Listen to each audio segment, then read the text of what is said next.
Well, it's Friday night, which means it's party time here yet again with Simsport Racing International. The Cammus Community Cup is building up to a crescendo. We are already tonight on our penultimate rounds of the championship. 5-round championship, which means that we are off tonight for 90 minutes of Indianapolis at the road course here on Assetto Corsa Competizione. Taking you through the next hour and a half is going to be myself, David Christie, and that young man right beside me, who is the rather talented Mr. Dylan Pick. Dylan, a week already since our third race of the season, and we're nearly at the end. Can you believe that?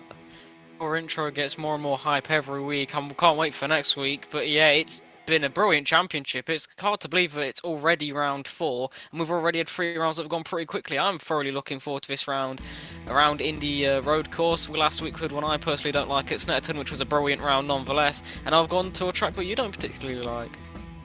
Well, you know, it's swings and roundabouts, is it? But we visit Indianapolis tonight, the 2.439 mile circuit here, of course, home to the biggest race in America, the Indy 500. But we race on the road variant as well, which has all of the tradition, all of the fame of the Indianapolis Motor Speedway, but with that added extra infield section as well. So let's talk a little bit about the Cammus Community Cup then. What is it and what are you going to be watching? Well, first off, it's obviously powered by Simsport Racing International, broadcast here on Simsport Solutions, and we are racing using Simracing.gp. But it's all about the competition, it's all about the prizes. This 5-round championship will see the winning teams winning. First place is going to win a Cammus direct drive wheelbase and steering wheel. Second place in the championship, it gets a Cammus pedal set. So does third place in the championship. That's for the individual drivers. There's a driver's prize draw that goes over the entire thing, including the amazing championship qualifying rounds that we had as well, and they are all racing for a Cammus direct drive wheelbase and steering wheel as well. Now, to enter that was basically all they had to do was finish a race. Now, that was a qualifying race or a championship race, no more than 3 laps behind the race leader, and they would gain an entry into that prize draw. So if you took part in the qualifying rounds but didn't make it all the way through, but you still were within 3 laps of the winner, then even you get entered into it. And for all of this at home, unfortunately us commentators don't get entered into this, which sucks massively, but it is what it is. The community prize draw, this is going to be your penultimate chance to get involved in that as well. Simply comment on any 2 of the Cammus Community Cup live streams here on the YouTube channel, and then head to the link in the description below, fill out your details, and we will choose a very lucky winner at random to win a Cammus DD Base and steering wheel. But that is enough chitter chatter about prizes, because it's all about tonight. This is what you can see here. This is how the championship lines up then. Robbie Stapleford at the top of the standings there, ahead of Igor Ogorondikov by just 7 points. Eric Delfante in 3rd position, with Trevor Renham in 4th. Dara McCormack is in 5th after missing that last round there. Matteo Petrocini in 6th. Luke Whitehead in 7th, One Coe in 8th position, Tinko van der Velde in 9th, Aidan Walsingham in 10th position. Now, expect that top 10 to change drastically tonight. There is obviously a very, very high profile, big event going on this weekend over in Spa, and a lot of the sim racing drivers who are influencers have been either invited by the track or are guests of them as well. So it's going to be a pretty mixed up field tonight here. Yeah, it's going to be an interesting grid. We don't quite know who we've got. Petrocini currently fastest in qualifying. Very close, actually. Ogorondikov and Isaac Price. We've not seen Isaac Price in a few rounds, but it's nice to see he's back up there. Aidan Walsingham and Eric Delfante. Eric Delfante's moved up the order fairly nicely as well in the standings. So yeah, it's a healthy mix. Robbie Stapleford, championship leader, also in 8th. So I'm excited for this one. And that makes 2 of us with just 8 minutes left to go in qualifying. It's going to be very, very important. Let's have a look quickly at the board and see the big names that we see. We see Igor Ogorondikov, we see Matteo Petrocini also in that camera there. Eric Delfante currently topping the time screens just now. Robbie Stapleford is on the list as well, down in 9th position. But the Indy road course here is it's a mixed bag, isn't it? You've obviously got the banked corners coming into the final corner and then into, or rather just before turn 1, and then it's fairly flat for the rest of it here as we go on board with Robbie Stapleford. In fact, let's take you through a lap here of Indianapolis. Now this is coming through the left and the right hand sections here, and this is just after turn 1, so again through the sweeping right hander at 3. And like COTA here, Dylan, the track doesn't actually have corner names. It's just got numbers.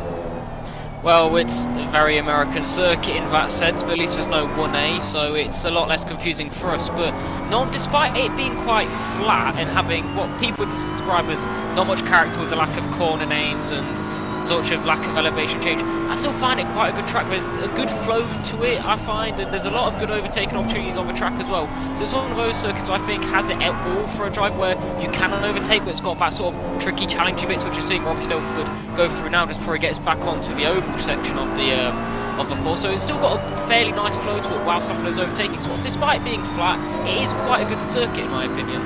Yeah, I'd 100% have to agree with you on that one. It reminds me quite a lot, actually, of slightly more exciting Silverstone, with how flat it is, how fast it is, and how technical it can be at times as well.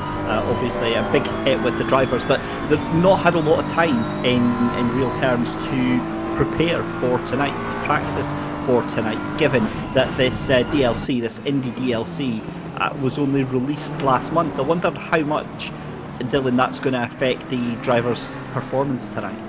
Well, as we mentioned week in, week out, these drivers also have a lot of other commitments going on with other leagues, because they're all part of teams. This is their job for a lot of them, so this is what they do every day. They've pretty much got a race, so it's unlikely we have time to practice much. I mean, was it Tinker van der Velde a few weeks ago said that he had literally practiced just for that day, and he hadn't got much time out of it. I may be wrong, guys, don't quote me on that, but one of the drivers we've got on the podium had said they didn't get much time to practice because of how much commitment they have elsewhere, but nonetheless they have these sort of tracks in other leagues as well, so they find where they can. But these guys have a natural talent you can give them an hour and they'll find a fairly representative lap time, a lot faster than me or you could definitely put out. So despite them not having much practice time to learn the track, they've probably also played it in other sims, but they do have that talent where they can find the time nonetheless.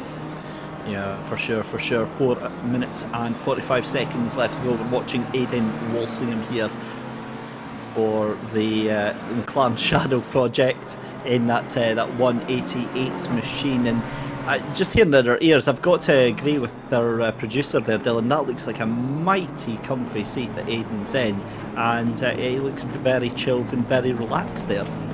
Yeah, he must be loving it right now. I mean, at least it's not the full motion sim that we saw someone have last week, but imagine having a motion sim with that. You wouldn't feel a single vibration with the amount of cushion that's on that thing. But it's the sort of thing you're probably going to need for being sat down for 90 minutes straight, definitely. Yeah, for sure. And just looking at the concentration that Aidan is putting in, and you can see that with the fact that he's already up to P4, as you can see there the remnants of some poor polystyrene boards being massacred earlier on in the qualifying session here. But it is Aaron Walker that we're currently watching just now, just making his way through the final half of the circuit here. And the number 99 driver down in 19th position there. You can see, again, you know, we talk about this quite a lot here, Dylan, but the variation in the setups. I know that quite a few of the SSR drivers are in VR, for example. I'm pretty sure Chris Pinchbeck is, as that's a big slide there from Aaron Walker. But Aaron has the triple screens on the go tonight. We've seen quite a few drivers have that. I don't know. I don't see the benefit in that sort of thing, because you're having to spend a lot more time looking around for it. Yes, you do see more, but it just seems like there's a lot more time wasted. But yeah, it's cool seeing the variation of the cells that we've had to see the sort of budgets everyone has to work with, and how everyone finds different performances and what they're comfortable with. Because it's not just sort of the setups of the screens, but the different wheels and there's different sort of seats they have, and it shows that everyone has their own different styles. And at the end of the day, no matter what we're using, we're all doing the same thing. It's amazing how they find time with each differences they've got in setup. Yeah, and just to bring you up to speed then, so I obviously do quite a bit of sim racing myself, and you can see Clyde Barney there using VR. So the reason that some drivers prefer having 3 screens is for the field of view, so you can look out your virtual left window, and you can look out your virtual right window. Some drivers use that to help when trying to find the apex, but mostly it's to give you an idea of your surroundings, how close you are to other cars. Now obviously in a set of Corsa Competizione you have that radar system that displays where you are, but there is nothing like being able to look over to your left or to your right when you have the time to do so, and just make sure that your car is poised and put in position. And then VR obviously takes that to the next level, when not only do you have that ability to look to your left and look to your right, but everything has depth, everything is in 3D, and it does add an extra dimension. But I mean, for me, I've kind of this past week I've fallen back in love with ACC, coming back into it, and I've been racing nearly every day on the some of the community servers that are out there, and having gone from VR back to a single screen there, as Jigar Ogorodnikov goes to the top of the timing tables there, 134.580, just 100ths of a second over Eric Delfante. But going back from VR to a single screen is difficult, but for me the performance benefit of actually being able to run ACC properly just on a single screen far outweighs it. So great to be able to get back into racing, and for a commentating point of view as well, Dylan, feels like you're able to talk about the cars a little bit more. And this, for instance, is the car that I've been driving all week, this BMW M4 GT3. It is a very stable platform, but setups can make a huge difference to these cars. But final minute left here in qualifying, as Matteo Petrocchini jumps up. Then that's a cracking pole time there, 134.3. What can Jigar do in response? But how important do you think, Dylan, qualifying is going to be tonight? Looking at the track, I'm not too sure. I think it's going to be a fairly balanced race. I think we're going to see the sort of thing we saw last week, where the fastest guys are making qualifying for a lot of that before Petrocchini setting up blistering 34.3. The top 5 was separated by just over a tenth of a second. So I think those sort of the top 5 will break away, and then everyone else will sort of in their individual groups around about where everyone is on pace. We'll just string out and have like groups of 5 around the track. But racing wise, I think it's going to be fairly good. There's a lot of good overtaking opportunities, say into turn 1 and turn 7. They're quite good. So I think for racing, there's a lot of little complexes where you can sort of through turn 1 and turn 2 sort of side by side action. It'll be very flowing. I don't necessarily think Dirty Air will play too much of a part into it. So I think we can definitely expect a lot of close racing with how the track is designed, and I wouldn't worry too much about the twisty bits necessarily playing a bit, but I do think qualifying will be fairly important. You don't want to get stuck behind, especially, say, like a good example would be what happened to Isaac Price in Bathurst, where he was on pole, blistering pace, but he got stuck a lot further down because of the accident he had.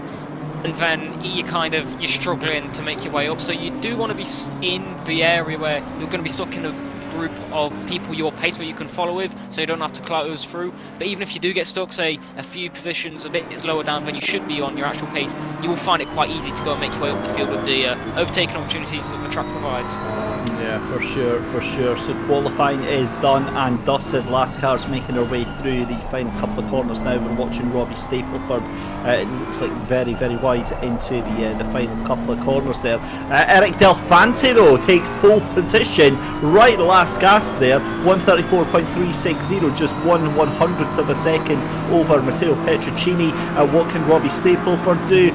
He goes across the line, but it's not an improvement for Robbie Stapleford. So there you go, Eric Delfante taking pole position right at the last gasp there, Dylan. And I guess if you're going to set a pole time, if you're going to leave it to the last moment, Eric's done exactly that. Isn't that back-to-back poles for Eric Delfante? But yeah, what a time to do it. Last lap, you save your best till last, leave us all on edge. We enjoy it as well because it means it's a more exciting qualifying session for us. But back-to-back poles for Delfante. Let's see if he can convert this one into one after despite only getting third, it was a brilliant performance by him last week at Snetterton. So maybe he can learn on his mistakes last week in strategy and maybe try and take it into this week and convert into a good race win. Do you think that's going to be playing on his mind at all, given that he's back on pole position and he couldn't convert it last time round?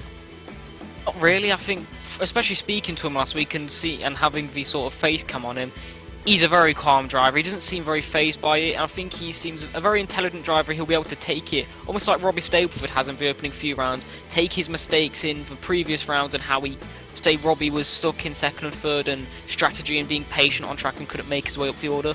I think Eric's going to learn from his mistakes last week, especially in strategy, and change it into this week, change the plan and make his way up the grid. So these sort of not so good outcomes are then going to allow you to convert it. There's going to be lessons to be learned, and then you can use it to convert it, and that is pitch black there, Dave. Certainly is. We're going to be treated to a wonderful, wonderful sunrise. 6:02 AM in-game virtual time here. Eric Delfante on pole position. In second place is going to be Matteo Petricini. Row 2 is going to be Igor Ogorodnikov and Isaac Price. Row 3 is going to be Aidan Walsingham alongside Robbie Stapleford. Row 4 is going to be Simone Iezza and Trevor Wenham. Then on row 5 is going to be Clyde Banney with Andrew Richardson. Row 6 is going to be Romain Jacquart alongside Ben Mullard. Row 7 is going to be Giovanni Pipo alongside Pavel Schutzin. And then on row 8 is Pavel Schutzin and Regan Mitchell, and then on row 9 is going to be Adrian Erntamarchi and Anne Walker. The Honda of Dennis Sharps lines up in 19th position. Alongside him is going to be the BMW James Mead. Then you've got Yannick Valenduc in 21st alongside Dan Lenson in 22nd. The BMW of Chris Vickers at the back in 23rd alongside Mark Brophy, and then tailing off the grid Juicy Narola in that BMW. And again, talking about different manufacturers, it's an Audi 1-2 with Eric Delfante and Matteo Petricini, but then you've got two BMWs, big bad BMWs I would say, of Igor Ogorodnikov and Isaac Price. I think we're going to get a very, very tasty race here. Yeah, also, I mean, there's a lot of Audis making a good presence in the grid. It's good to see. We've not really seen them. We've only really seen Eric sort of up there representing the Audis, but it's nice to see a lot of more Audis up there. A good thing, an interesting point sort of thing. I think this might be Robbie Stapleford's lowest qualifying position as well, so it's going to be interesting to see what he can make of it starting down in 6th. I mean, it sounds quite mad to say that's his lowest qualifying position if I'm not mistaken. But another thing whilst we're at it, Delfante apparently turned 18 today, so happy birthday to him. He's got a nice birthday reward of pole position.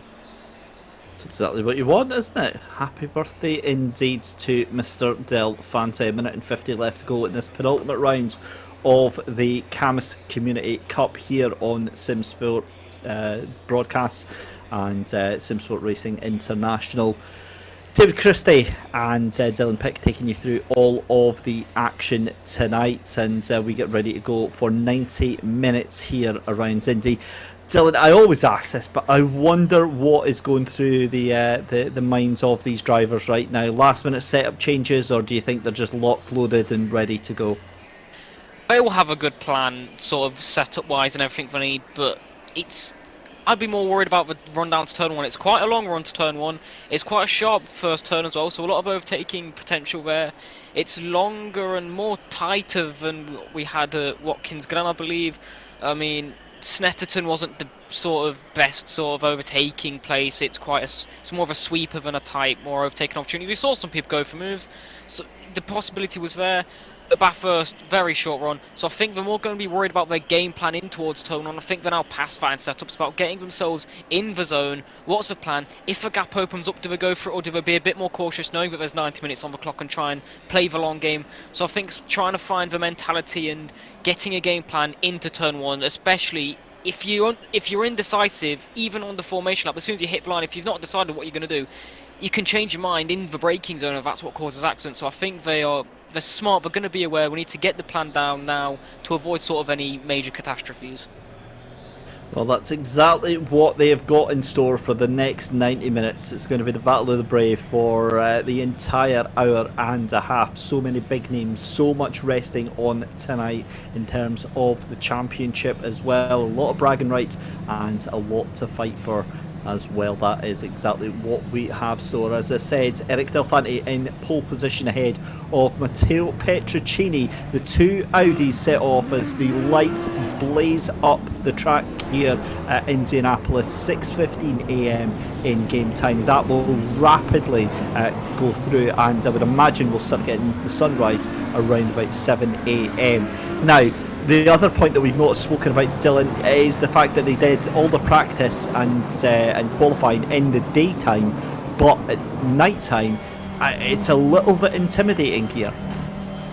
Yeah, it's sort of almost a blind apex, whereas it kind of dips down, as Eric Delfante's seen there, and it's going to make turn one even more interesting. So track will be slightly colder, it will be more, so everything will be a bit more blind, there's going to be less vision, so you literally only get what your headlights give you instead of the whole sun. So you're going to have to be more aware. It's going to be like being at Bathurst, where you cannot fall asleep whatsoever. You need to be fully focused all the way until at least sunrise, where you can find a bit more breathing room, see a bit more on track, and be less aware almost of what's around you. You don't have to be constantly on edge of where the apex is or where the cars around you are, because you have that more vision. But at the start, it's going to be chaotic, I believe, because of the long run, the darkness. They are kind of heading into the unknown, because I'm sure there's probably a few drivers in here that haven't done a proper race round Indy yet, so for a lot of them it could be very much into the unknown. It is still a very new track as well, so there's, as much as it's a guessing game for us, I think this may be a bit of a guessing game for the drivers as well. Yeah, I think that's absolutely spot on. Let's have a look further down the list then. Igor Ogorodnikov in third position. Got to be a favourite for taking this race win tonight. Robbie Stapleford down in 6th position as well. Regan Mitchell in 16th position. One Cole has done very, very well through the season so far as well. Dan Lenson, I would expect to get into the top 15 at the very, very least here. But an hour and a half to go in this race as we make our way round on this formation lap. And again, the drivers getting their tyres up to speed, up to temperature now. And it's so critical to get those tyres in the right tyre pressure range. And from experience, it seems to be... I'm just trying to remember back to my racing, because it's completely went out of my head, but there's basically like a 7 psi window where the tyres are any good. I believe, if I remember rightly, and I'll probably get shot down in YouTube chat for this, it's around about sort of 73 degrees to about 80 degrees. That's where the tyres are in their kind of sweet spot, and that's what you've got to do as a driver, is trying to maintain the optimal pressure, so you get the right amount of grip and the right amount of performance out of these cars. Anytime that you slip or slide, you take heat into the tyre, and that builds up the pressure as well. But that is all by the by as we get ready to go live then for 90 minutes of racing here at Indianapolis Motor Speedway, home of the Indy 500. The green lights flash and we are racing. Eric Delfanti then tears away down the start-finish straight here, and this start-finish straight wide enough to hold basically 3, 4, 5 cars wide, and you better believe that they're all going to be giving it a go tonight. But concertinas, and that looks like that could have been Robbie Stapleford involved as well as Simone Yates. Chaos and carnage, and somehow only one car of Trevor Wenham gets sent back to the end of the pack there, Dylan. Well, I think what it looked like, because I got a bit deceived there with where one of our white lines came from as the track. I think one of the drivers got a bit confused where the track actually extended to there, and one of the drivers drifted a bit wide, and then the car behind didn't quite know you could drift that far over the white line, and then caught the rear of it. That's what it seemed like. But I think Robbie Stapleford has got out of that unscathed. He has gone down a few positions, but that may just be from on-track action. So I believe it was just Trevor Wenham that came out massively scathed. I think there's going to be a few cars with a bit of damage. That's unfortunate, but yeah, that was quite surprising, because it looked like everyone had got through cleanly, and then just a little, maybe, like I said, the lack of vision. I know the headlights are on, but again, because of how dark it is, you're looking at everything, you are checking everything. It's turn one, you're trying to check behind, you check in front of you, make sure we've got your throttle down. You're trying to do a lot in one sort of split second thinking, so these things all happen. I know it's no hard feelings as Stapleford tries to catch Walsingham sleeping there as they come through the final complex up towards turn number 15 around the final turn. Can he hold it around the outside? It's going to be a drag race all the way down the line to try not to squeeze him onto the wall. It looks like Stapleford's going to get the toe from the cars ahead, and Will Walsingham fight this then? He seems to have a bit more top speed as we go down towards the braking zone for turn 1, and I think Stapleford is going to have to yield this one for us just a split second. Oh, he thought about it, he tries to do it, and he keeps the foot in, makes the move, and I'll tell you what happened there. Aidan Walsingham actually had to move over to the right because he had the car there behind him. I believe that's Clyde Barney that was getting the toe off the two of them, and decided to push it through. Brilliant move there for Robbie Stapleford. I've just ate my words there. Wow, Robbie Stapleford pulling out what may be the move of the season so far, sticking it round the outside. Brilliant work there by the G2 driver. What a move that was. Honestly, absolutely impressed with that from Robbie Stapleford. But we turn our attention to the rest of the field then. In all intents and purposes as well, I'm going to touch again the desk and every other wooden item I have here in this this booth.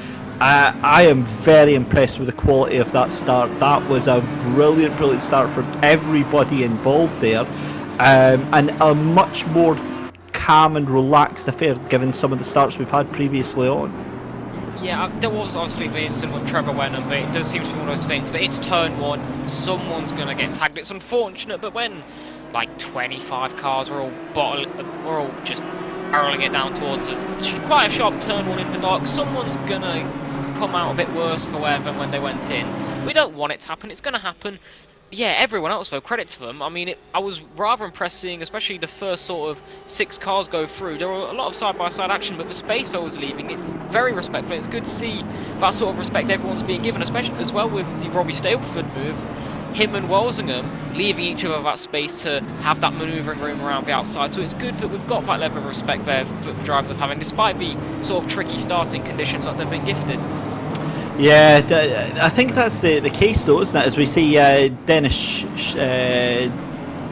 Shops making a move around the outside of Dan's lens, and there goes Trevor Wenham on his recovery drive, and that is a car off in the middle, and that is going to be the number 13 of Adrian Antamarchi, the Redline Zach racing machine, and you get the feeling that somebody is going to be looking very guilty, because GT3 cars don't normally find themselves facing horizontal in the middle of a racetrack all by themselves. It can happen, but usually somebody else is involved, and we'll see if we get any replays of that. But as you said, I mean, like 4 minutes already on the books here in this 90-minute race, and yeah, this is exactly what I love seeing about this championship, because you know, we do a lot of different championships. We do a lot of sim racing. We do a lot of, and it's really weird because you get exactly the same drivers, and one championship they'll consistently knock 9 bells out of each other, and every other championship they're polite as pie, and they're all minding their P's and Q's, and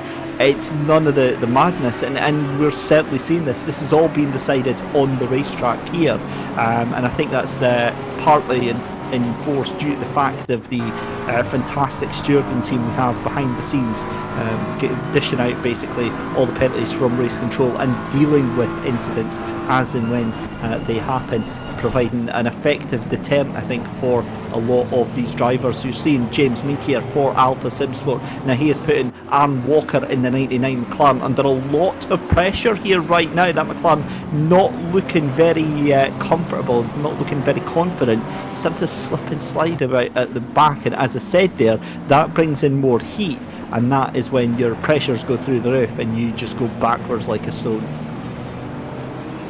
Yeah, I mean, the sort of technological stuff I'll leave to you, because that's just completely gone over my head there. I have no idea how tiresome this will work. I just call the overtakes. No, I didn't either as well, and let's say it's been mainly this week in watching tutorial videos from the likes of Niles Noyox that's made me understand. And if you haven't seen it, check out Niles Noyox's channel over on YouTube. Same with like Jardier and stuff like that, and they basically they go over and they explain it in ways that you can understand why it matters. So the reason that tyre pressures matter is basically that the optimal tyre pressure range will give you the optimal amount of speed and grip on your car. You want more grip because you want to be able to turn the corners. You want more speed to be able to turn those corners at. So, you know, you can have a really fast race car, but if you have to slow all the way down just to go and turn the corner because there's no grip, then you're obviously going to be very, very slow. So the reason they go on about tyre pressure so much is,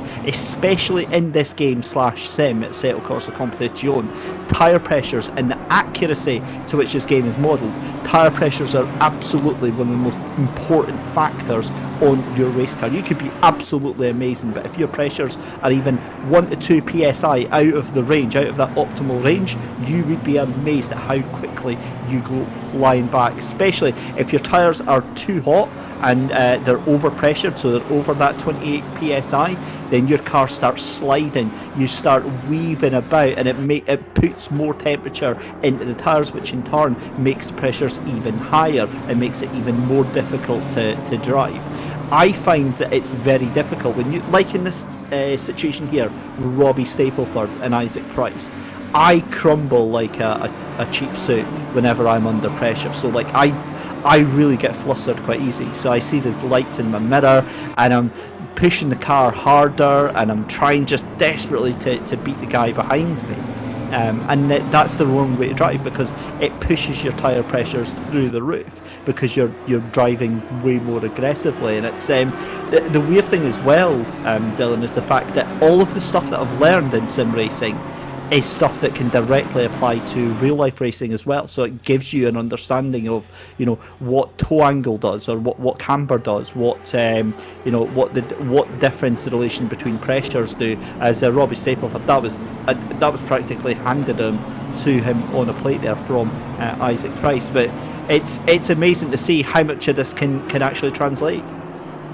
It's almost like learning your ABCs, like. But yeah, going back to the Isaac Price and Robbie Stapleford thing, whilst he was rambling on that, I was starting to think, is Price going to let Stapleford go here with a bit of team order? They are both G2 drivers.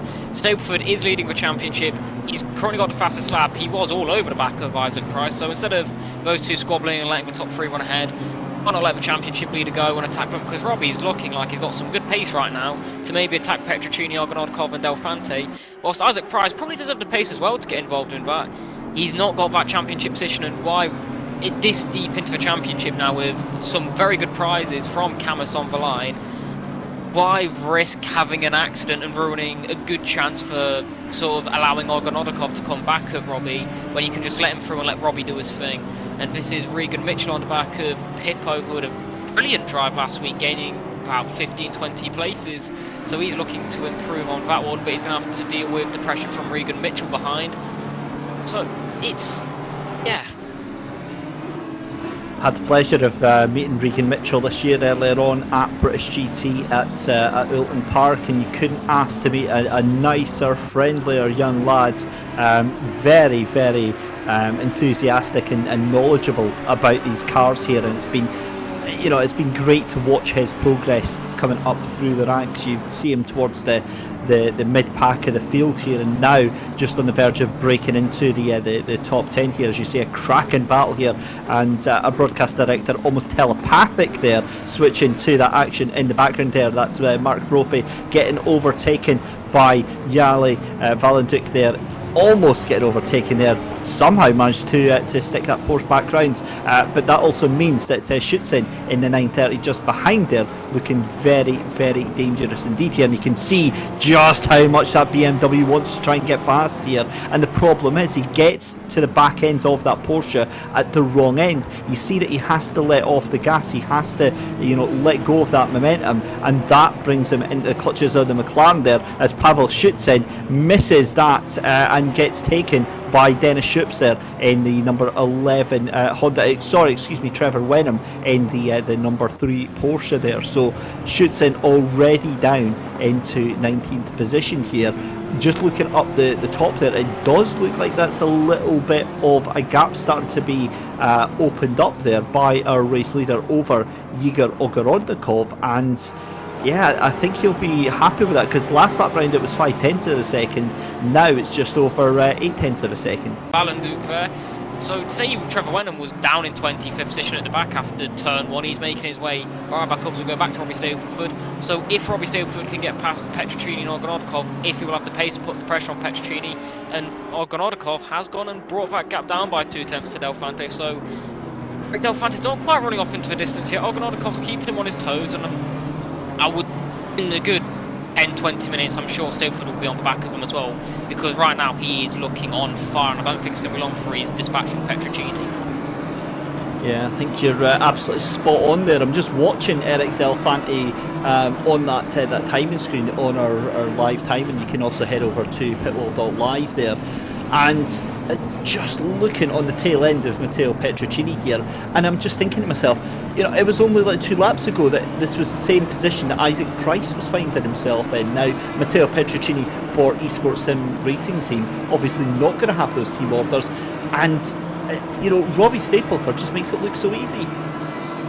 Another thing I've noticed, Robbie's running quite a way wide on the exit of the final turn, so is that maybe he's getting the power on a bit earlier on the exit of turn 13 and is carrying a bit more speed, or is that the car ahead maybe going pre-defensive for turn 1? Well, it's a strange one, isn't it? Because he is really pushing hard here, but I think maybe Stapleford's just been a little bit cautious, like you were just saying there. There's only certain places at this Indy road course where you are able to push things through here, and again, an hour and 15 minutes. He's also very mindful of the fact that Eric Del Fante now, Orgonodikov right on his tail, those two are going to be keeping each other honest, so he doesn't need to worry too much about breaking away from this. Yeah, whilst we're out, I just noticed James Mee's been given a 5-second penalty. We should get information soon on what that one is. But yeah, if Orgonodikov and Del Fante start going at it, which is Orgonodikov, he loves a good battle. Sure, he's going to get his elbows out soon, but will then invite that 1.5-second gap between himself and Petrocini and Stapleford to then close down. Then we'll have an interesting 4-way fight for the leader when those 4 start squabbling. We've then got Price and Walsingham to close down. So actually, this race is looking like it's going to evolve. We've currently got groups of 2 dotted around the track, but as we've seen so far, when people start squabbling, the cars further behind then start to close down and hunt down as Walsingham round the outside in the background of Price there. That was a brilliant move there by Adrian Walsingham, I believe, in V188 McLaren. There's the reason for the time penalty as well, so that was brilliant from Walsingham. Yeah, certainly was. So the penalty, 5-second time penalty, completing a pass after contact with the 930. That was of Stutzen. So that is a 5-second penalty then. And the number 29 will get that, so that is Mead that gets that penalty in the BMW. We'll keep you updated with all of the other penalties there. You can see Yegor Orgonodikov there actually having to kind of back off a little bit mid-corner there. That complicated his exit, compromised his exit even, and kind of slowed him down a little bit. But you've got to say that these BMWs are starting to come to life. The Audi had the initial pace for qualifying, but these BMWs seem to have a little bit of legs on them right now. It's almost been the story of every sort of race where it's like, oh, especially last week, I mean, Dara McCormack said after Watkins Glen that the Audi's really good around Snetterton. Then we come in, the Audi gets pole, thinking the Audi's going to be very good at Snetterton. Then the BMW just finds its life. It's almost like at Bathurst, how we were saying that BMW, the new BMW, really good. Watch out for it. And yeah, as the race develops, maybe the Audi's good over a 1-lap stint, but as your tyres start to feel a bit, you lose a bit of fuel. BMW's really coming to life, and it's also credit to the guys behind it. There are some really quick drivers behind these BMWs. We've got Stapleford, Orgonodikov and Isaac Price. These are some of the quickest drivers we've seen, no disrespect to anyone else, but Orgonodikov and Stapleford leading the championship, and Isaac Price, if it wasn't for Bathurst, he'd probably be up there as well. Yeah, it's that whole thing of shoulda, woulda, coulda. When you get to this point in the season, you get to the kind of penultimate round, and you're like, well, maybe if this hadn't gone this way today, or if something else had happened, you know. But this is just the way that these championships tend to go. We're still watching Robbie Stapleford here, kind of dropping away a little bit from Matteo Petrocini. Petrocini starting to eke out a little bit of a gap. So again, we were saying the BMW's coming to life here, but in that past lap or so, looks like the Audi's starting to stretch their legs a little bit here. This is James Mead here, and oh, that seems to be a bit of a problem with that car. That could be a hardware issue from him there. Is that like Simone Yetza's wheel looking like it was going to fall off? Do you think his wheel's actually fallen off this week? We hope not, but if we can get any news on why that's happened, that would be very interesting. Because mechanical failures aren't on, are they? I don't even know if they're even in ACC. As in mechanical failures, they are Like not random. Yeah, no, they're not randomly, but you can have mechanical failures from contact. So you can have like, if you hit the wall and your car's too damaged to be repaired or whatever, then you can have that. But there's no actual, automatic failures on these cars, which is a good thing because I've seen it. I think actually F1's one of the few games where I can see that being implemented, and I just don't like the randomness of it all. I don't like the thought of, say, being 6 hours into an 8-hour race where you're fighting against the odds of, varying skill levels and connection issues and all that sort of stuff, only to have the game kind of doing you out of a position. I'm not sure I would like that. I mean, I think it works well in F1 because of the sort of career mode. I think when you're doing online races and league races, no. But it helps with the immersion in career mode, so I can see why it's in there, and I can see why it's not in a game like ACC, where it's more multiplayer focused. It's more focused on this sort of league racing that we are getting to watch with this wonderful Cammus Cup. So I can see why both games have what they have, and it's, I'm not having complaints. They're both good, as this is... It's raining apparently, I'm hearing in our area. So as well as Chris Vickers getting a 10-second time penalty, you can see at the bottom of the timing tower. It's also raining as we are getting a bit of daylight as well. So one problem from the darkness, we said, it will lighten up and the problems will go. Well, if some rain to spice things up, there's Robbie Stainford eyeing up a move onto Petrocchini in towards what I believe was turn number 9.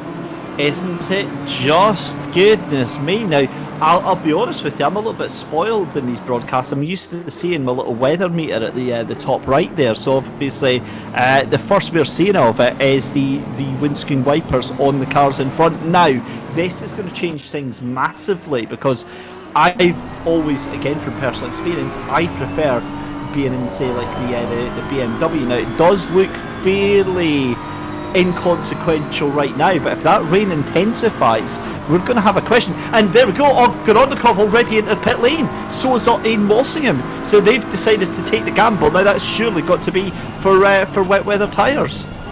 Yeah, and also looking at Robbie Stapleford's windscreen, the raindrops and the wipers, it's picking itself up. You can see the clouds overhead. There are spots of light in the sky, so maybe the rain will clear very soon as Robbie Stapleford being a bit jittery there, having to sweep in for a bit of a late apex, not quite done. Yeah, you can already see the sort of rain dust, kind of like the pools, the spray, that's the word I was looking for, from Petrocchini headers. They both go a bit deep, having to swing in for a later apex through turn number 6 there. So these two are going to really be on the back foot here as everyone else is pitting, and there's going to be quite a nice undercut. But the question is, how long is this rain going to stay? Because like I said, there are light spots in the clouds and we don't have a weather meter. We don't know how long the weather's going to stay like this. But it does seem like the rain has hit very hard already and it's coming down quite heavily. But is it worth the gamble? Say if this is just a 5-minute shower, is it worth it?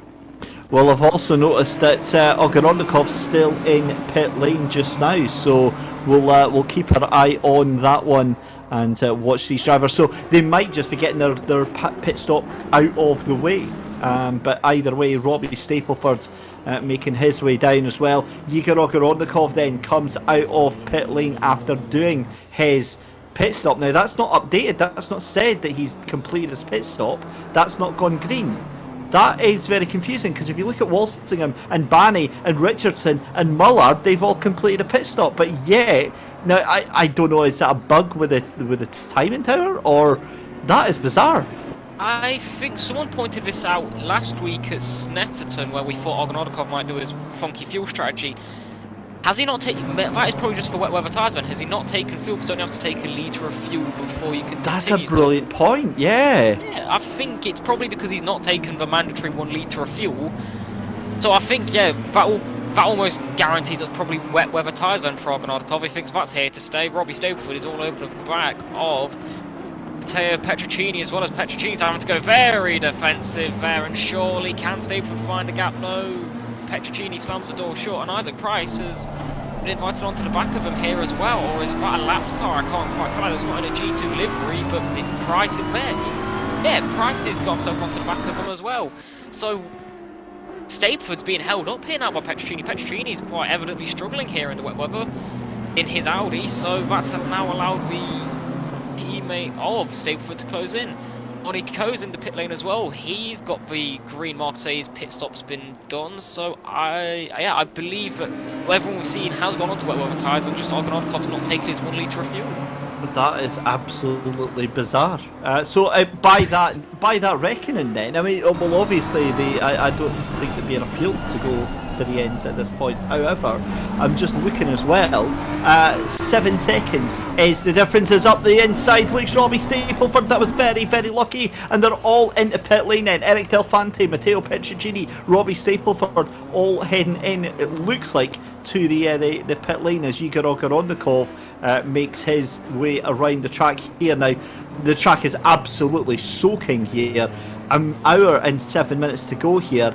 Ogorodnikov has done his pit stop, has done himself onto the wet weather tyres, and Aaron Walker getting a stop-go 30-second penalty, and I can almost guarantee that is for speeding in the pit lane. But we kind of keep our eyes open to see where the likes of Eric Delfante are going to come out onto this. So a fascinating turn to this race immediately. Yeah, do you think, now this is what I think is going to happen, everyone that stayed out a bit longer, I think Argonautov's probably going to end up getting the jump on Delfante here, because he's been on the wet weather tyres for a bit longer. It definitely seemed like the Stapleford and Petrocchini group, Stapleford, Petrocchini and Price, were being held up a bit there by Petrocchini. So do you think they're going to be struggling a bit there, as Petrocchini and Stapleford also haven't got their green tick? So there we go, they don't get the green tick. So I was like, have they gone and done what Argonautov's done? But no. Are they going to come out ahead of Argonautikov because or will Argonautikov get the jump on because he was on the wet weather tyres earlier and will have the better conditions? I think Ogorodnikov is going to be a mile past him. In fact, Ogorodnikov already on his way down into turn 1 just now, and Delfante still going through pit lane there. So yeah, I think that's done and dusted for Igor Ogorodnikov. And the simple fact is they lost around about another 8 seconds on that last lap there. There you go. So the gap between Ogorodnikov and Delfante, I would say, is about 5 or 6 seconds, and it's only going to get worse while that Audi gets its tyres up to speed here. Stapleford and Petrocchini, though, no, they have jumped Argonautikov. Or was that just not updated for me? It's not updated yet. So because Stapleford has just come through turn 4 and 5 just now, so Stapleford is behind Eric Delfante. So yeah, it's going to be interesting to see what on earth happens here and how this is all going to sort itself out. Well, Walsingham's jumped him as well, and Kate Barney. So they've really messed up there by trying to extend it a bit longer. They are going to have slightly fresh tyres, but in the wet it doesn't really make much of a difference. So everyone that pitted as soon as the weather went out, they took that risk going early. Well, it's paid off, because Argonautikov now has a 5-second lead to Eric Delfante. Aidan Walsingham's got himself up into the top 3, and Robbie Stapleford's probably the biggest loser, as Price and Barney has jumped him. Petrocchini as well has fallen right down the order, so he's not had the best of stock with Richardson jumping him, and Oniko has climbed up quite well as well. And we've not seen these drivers driving the way either, so with people like Stapleford, we don't quite know how the top runners in the dry are going to be and where they're going to be. So maybe some guys that have that more talent and maybe have that secret weapon in the wet, maybe we could see them going up the order as well. That's a brilliant spot actually about Matteo Petrocchini. I just realised that just now, down in 20th position. So he's had a spin on those new Audi tyres, those new wet weather tyres here. The back end tries to get lit up there, and look at him struggling for any sort of traction, and that is hard into the wall there. That is going to be a really, really awkward story to tell for Matteo Petrocchini. But look at that wiggle there from Igor Ogorodnikov. The Audis aren't the only ones struggling right now. There is no grip on this track whatsoever, and it's starting to look like it might be a little bit waterlogged. What was you saying about you don't normally see GT3 cars sideways on their own? Yeah, normally, but I think this is slight exception here. Normally, you don't see it. you could see, even if in the dry, Petrocchini just didn't look comfortable in the wet. He seemed to be struggling everywhere. Also, even on dry tyres, I know he was probably not going 100% because he was stuck behind a struggling car. Stapleford looked fairly composed to say he was in the wet on dry tyres. But yeah, Petrocchini did not look comfortable at all in the wet. And this is one of the McLarens, number 70. That is going to be Onico. Oh, we was having a good race. Oh, we saved that nicely, didn't he? Yeah, I think he got away with his dignity and pride still intact after that one, but we've got an hour of this, ladies and gentlemen, an hour left to go in the penultimate rounds of the Cammus Community Cup here. It's raining, it's pouring here at Indianapolis Motor Speedway.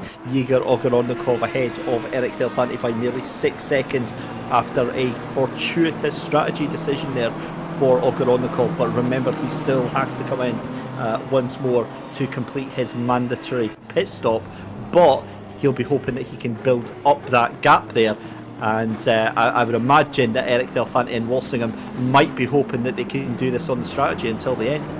Is that Ogoronikov foreseeing and predicting that it's going to end up drying up in the race with over an hour to go? It's going to stop raining and then they're going to go back onto dries? Is that what Ogoronikov's predicting? Because if he does, oh, big twitch there from Barney ahead, but if it does go to dry and they pit again, that is a brilliant strategy call there by Ogoronikov. 3 good strategies in a row we've already seen from him. He absolutely nails it every race, and this is Aaron Walk serving a stop-go penalty, which we saw for speeding in the pit lane earlier on. If Ogoronikov's got the strategy right, that is brilliant, but if he hasn't, well, he's taken the gamble, he's fighting for the championship, but these championships are going to be won by these sort of risks. And speaking of risks, how much risk is Stapleford willing to take? And he's trying to send one down the inside. Oh, and he just about gets it slowed down. Speaking of risk for the championship, they're trying to get it past Banny and all over the curves, and that's going to lose them a good second or a bit to the car ahead, so we'll just have to go again. And he doesn't really look phased there, so it's good to see he's staying calm. I mean, say someone quite young, I know especially me, when I make a bit of a mistake I get quite furious and angry with myself, so it's nice to see someone so young having that maturity as well to not really beat yourself up or get angry at the mistake and straight away bounce back and go again. Yeah, Robbie Stapleford does annoy me quite a bit as a bitter, twisted old man compared to Robbie. He just laughs and takes everything in his stride. He does get wound up, and he does. I've seen him getting stressed and all the rest of it. But yeah, he just deals with 99% everything in his stride, and he's not fazed by much. Neither is Igor Ogoronikov, who is catching up to the back of Dan Lenson hand over fist right now. But I'm also seeing that Eric Delfanti not dropping off anywhere near as much as I thought as we see. This is people onto Romain Jacquard. I tell you what, Dylan, they are very, very brave, dicing about like that in these conditions here. Well, they've not made contact, so nonetheless, despite being a bit risky with the sort of movement on the straight, they held it together quite nicely, so I'm for it as long as they don't take each other out. Have at it and give us a good show. Speaking of a good show, Robbie Stapleford still trying to get past Bunny in the battle for 7th position as he tries for his hunt for the title. The net race leader, you could say, he's pitted but not pitted according to the game, which is quite confusing, and we are believing it's the 1 litre rule of fuel you need to be taking. Igor Ogoronikov, but back to this fight for currently 7th place, our championship leader Robbie Stapleford and Kate Banny through the final complex as we go a bit onto the final banking, I believe, then round at turn number 12 into the final chicane complex. Very tight, very technical, and this is Trevor Wenham under pressure from Regan Mitchell. I think he has just got past him there, so Trevor Wenham, after being tagged at turn 1 on lap 1, making a good comeback drive. Yeah, good recovery drive there from the Race Anywhere Simsport driver in that McLaren right now. Robbie Stapleford still trying to fight his way past Clyde Barney there, very, very late out onto that final corner there. Eric Delfanti now. I'm a little bit confused. What is that? Oh, that's because he's behind Dan Lenson there. Igor Ogoronikov now looks to be about still 6.1 seconds up the road as round the outside tries to go Eric Delfanti, and that is going to be up the inside there. Now that is the BMW of Dan Lenson that has just been overtaken there. So not for position essentially, because that car is out of position in terms of pit stops and strategy and all the rest of it here. So not really one that Eric Delphante has to worry about in the grand scheme of things, but still good to finally get past. But that does open up the gap to the best part of 8 seconds here at a very wet, a very rainy Indianapolis Motor Speedway here. Aidan Walsingham for McLaren Shadow Project down in that 5th position there. He is just ahead of that battle, Isaac Price and Clyde Barney here. Clyde having to hold on to that position from Robbie Stapleford, and I mean Robbie literally glued to the back bumper of that car in front, but try as he might, he just can't get away past here, Dylan. No, but someone quickly, as Aaron in the YouTube chat has said, it's going to be dry in 10 minutes apparently, so Ogonodakov's done a brilliant one there. But yeah, right now, going back to what you were just saying, Stapleford glued to the back of Barney, but can't find a way through, as there's traffic there with Dan Lenzen. Can this allow Robbie Stapleford to find a gap through, as Dan Lenzen keeps fighting round the outside? Stapleford's going to hold on, and is he going to avoid the wall? Just about, yes. Got the slipstream, but that's really compromised his run, and that's going to give Barney a bit of a breather there. So what do you think about that one then?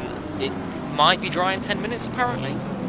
Well, I mean, two things. We'll come back to the weather in just a second. Just to clarify, that was actually the 31 of Dan Lenson that was getting overtaken by Price and by Barney and Stapleford. So that technically was for position, but Dan Lenson on a completely different strategy, hasn't pitted yet, and I believe still on those dry tyres. And if he is, then boy oh boy is he going to be absolutely struggling in that. Dry in 10 minutes, we'll wait to see it. If it does, then Igor Ogorodnikov obviously in a very strong position, unless Delphante or Walsingham decide to stay out later than him, because obviously just because it says it's going to dry or not rain anymore doesn't mean the track dries up instantly, but it's a kind of a bell curve in terms of, you know, risk reward and when you come in. If Ogorodnikov comes in too early and goes out on those dry tyres and the track is still kind of damp, then obviously he's going to be in danger of being overtaken by those on the wets. However, if those on the wets stay out too long and it's the track is dry, the wet weather tyres are just going to get chewed up in an instant. They're going to overheat, they're going to wobble from side to side, and they are going to cost them a lot of time here. So it's poised very, very precariously is how I would say it. I mean, to have that amount of drama in the first half an hour of this race, possibly even more to come in the next 10 minutes. Yeah, this is definitely game on right now. You also have to think, Robbie Stapleford right now, he's just, how much time is he really losing a lap compared to the driver ahead being stuck behind Barney? Because it's quite clear he is a lot quicker, and he's having to go offline because Barney's just going so much slower through certain parts of the corner, which is having to mean Stapleford's having to go offline to avoid hitting him. There's again there a bit twitchy as they come through turn number 4. Stapleford, he really needs to clear Clyde Barney really quickly here, or he's just going to be struggling. He's trying to find his way through as they go through turn 6. The gap's opening up. Is Barney going to shut the door? It does. Stapleford having to dip a few wheels onto the grass there, and he's just going to have to go back to the drawing board. Eyes up and trying to get power on early with a sort of later apex to get that straight line speed. He's tucked all the way into the back now of Barney in that number 25 BMW as they go down the main straight up towards turn number 8. Is he close enough for a move? He peers out late. Barney has to give him the space, closes the door a bit there. He had the inside line, but Stapleford just has to back out of it. He's just having to be a bit more cautious because of this, because of the rain there. But brilliant defence there by Barney. Yeah, you're having to be a bit more cautious as well in the wet, because, you know, you see Robbie Stapleford being a bit jittery on the brake pedal, because if he attacked that like it was in the dry, all it takes is Yak playing a bit, and well, that's both of you off. Just saying the rain getting a bit heavier here, but no, you're 100% correct with that one. But the problem with that is you can't drive in your mirrors, you can't drive to accompany the car behind you. You just have to do your own thing. If the car behind you takes you out, you have to just have faith in the stewards that they'll be able to make the appropriate decision and fix that for you. But coming down the start finish straight, then Robbie Stapleford has Isaac Price Richardson and in tow with them. currently on board with Stapleford onto the back of that number 25 then of Clyde Barney, and again he just can't quite get close enough. But that BMW very, very wide there, and that allows Robbie Stapleford to get a hint of a chance here. I think that BMW is a little bit it's a little bit stressed, and it seems to be driving under a lot of duress right now. Wasn't that Valenduke that they got past there, not Richardson? It was, yeah. Like a BMW, not an Audi, so Valenduke and Lenzon's, their gamble's really not paid off, but that nearly opened up a door there. Is it compromised Barney's exit off the final turn? And then it gave Stapleford a really good tow. Is he going to think for moving towards turn 8? No, he's trying to think of a different place to get past. I was going to have to think of a different game plan, because where Barney is struggling, Stapleford isn't able to really get past. Oh, the door opens up there. Stapleford, that's a bit optimistic. Oh, no. Oh, there we go. A bit wide there for Barney. And, well, wow, look he at has a the smile big on that smile on his face. Yeah, he's loving it. He's absolutely thrilled with it. To be fair, after, and he goes too deep, and that almost opens up the door again for Clyde Barney there.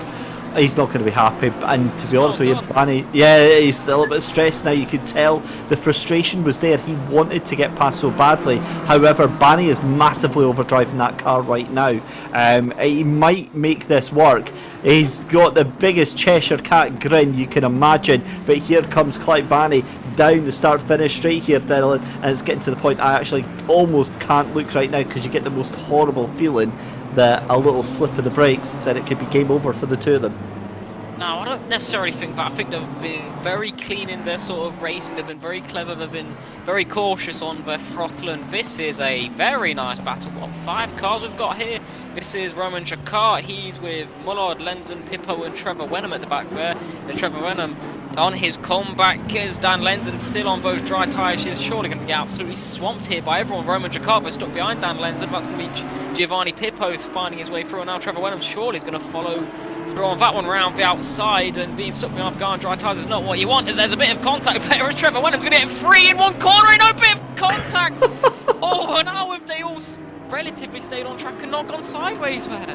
How has Wenham kept that place? He got through, like, slingshotted through, just squeezed through like, don't mind me boys, I'm just going to take that position if you don't want it, and gets himself up into P11 there. Ridiculously fun stuff for Trevor Wenham, and that was really enjoyable to watch. And again, this is one of those races that even if you're like down outside the top 10 there, you're still going to have a huge smile on your face tonight.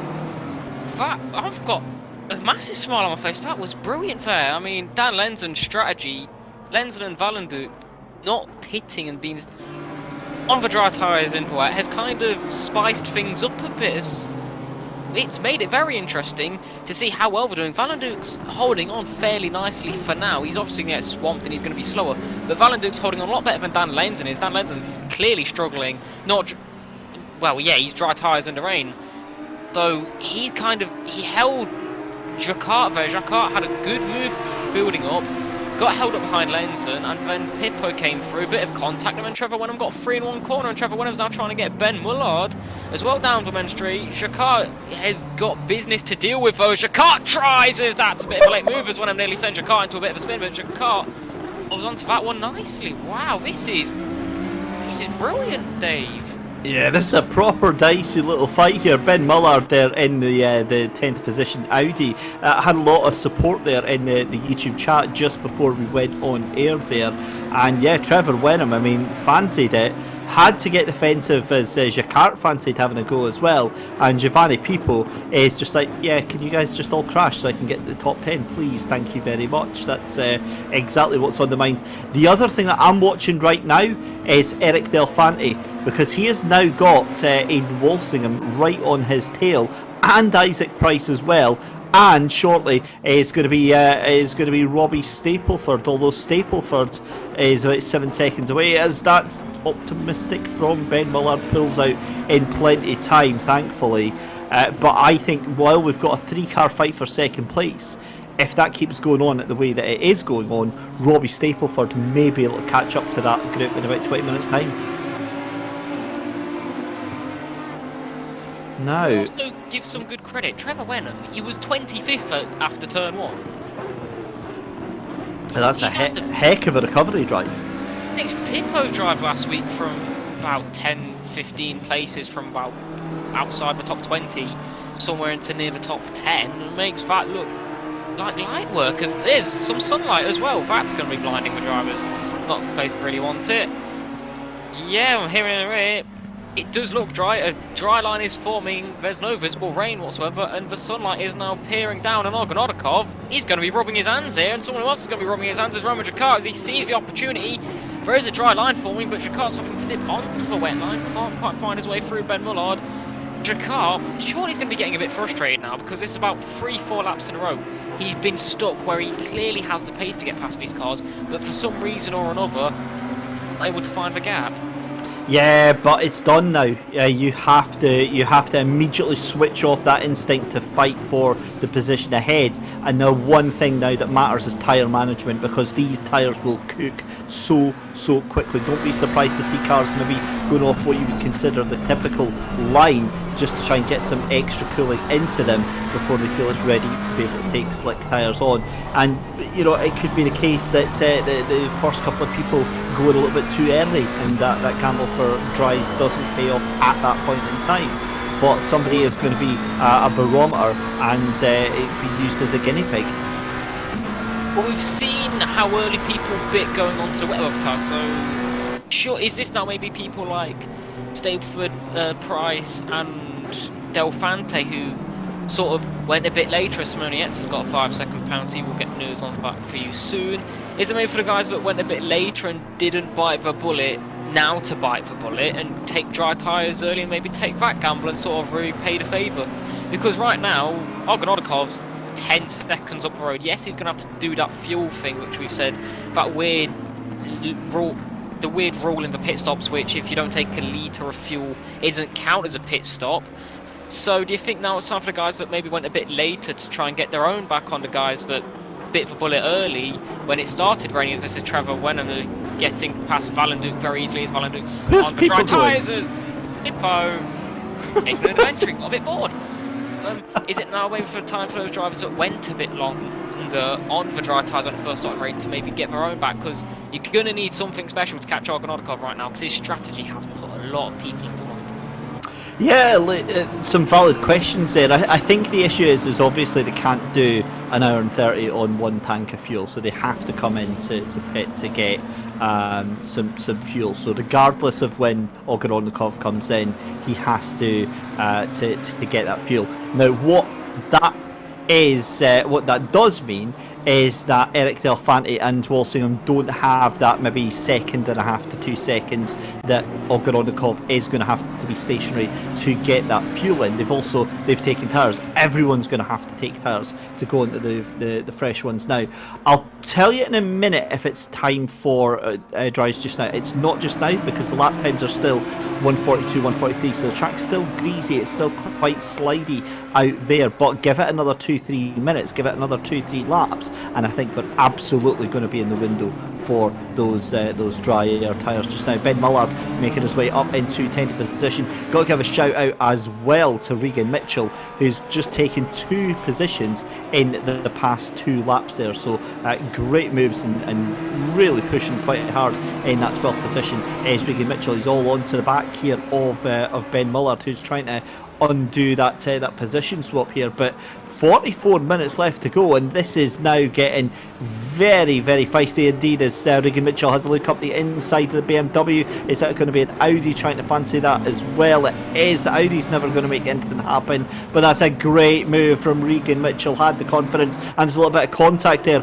between the Audi behind of Jacquard, on Pipo. And where is Jacquard going? Misses the braking point. A little bit of frustration there, and that is going to hand that position on a plate to Mark Brophy, although he's still trying to fight it around the outside here. I get the feeling there might be some tears before bedtime with these two, but it does look like that they both get their way around here. Aidan Walsingham onto the back end of Eric Delfante here, 0.3 of a second again, and keeping an eye on that lap timer there. Igor Ogonodikov goes across and it's a 1:42.9. as well as Eric Delphante comes across the line here, and it's a 1:42.7. So I think once we get into the 140s, that is going to be the key point, at which point you're ready to jump into slick tyres, because one lap on slick tyres, a good lap on slick tyres, would be able to get you around about 5-6 seconds on these wet conditions.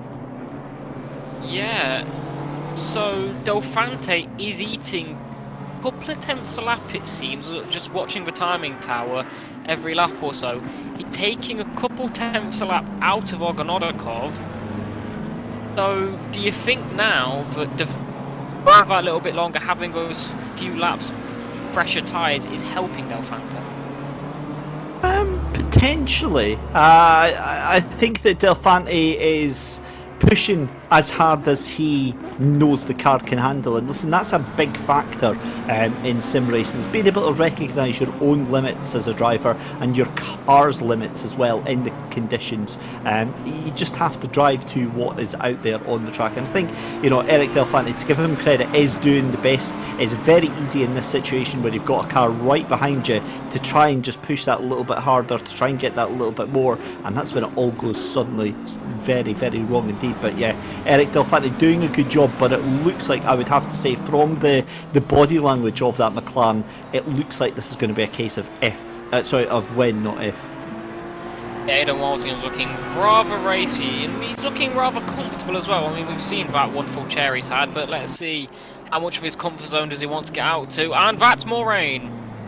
Oh, that is a lot more rain that's just suddenly come on here. So any hope of it drying up in the next 10 minutes has kind of been thrown out the window. It has dried very briefly, but again, maybe that's now going to mean that I think this works out even better for Igor Ogorodnikov, because it prolongs the pit stop, and the smaller the pit stop that he has to do, the more chance he has actually of staying in control of this race. Yes, but if we keep having this sort of on and off where we don't get full dry, it's then going to come back to bite Ogorodnikov, because he will eventually have to pit if we keep having these sort of flash showers that we're getting, where it will rain for 5 minutes, it will stop raining, and as the track dries up, it's still a little greasy, and as we think it's time to pit, oh, here comes another shower, as we'd call it in the UK.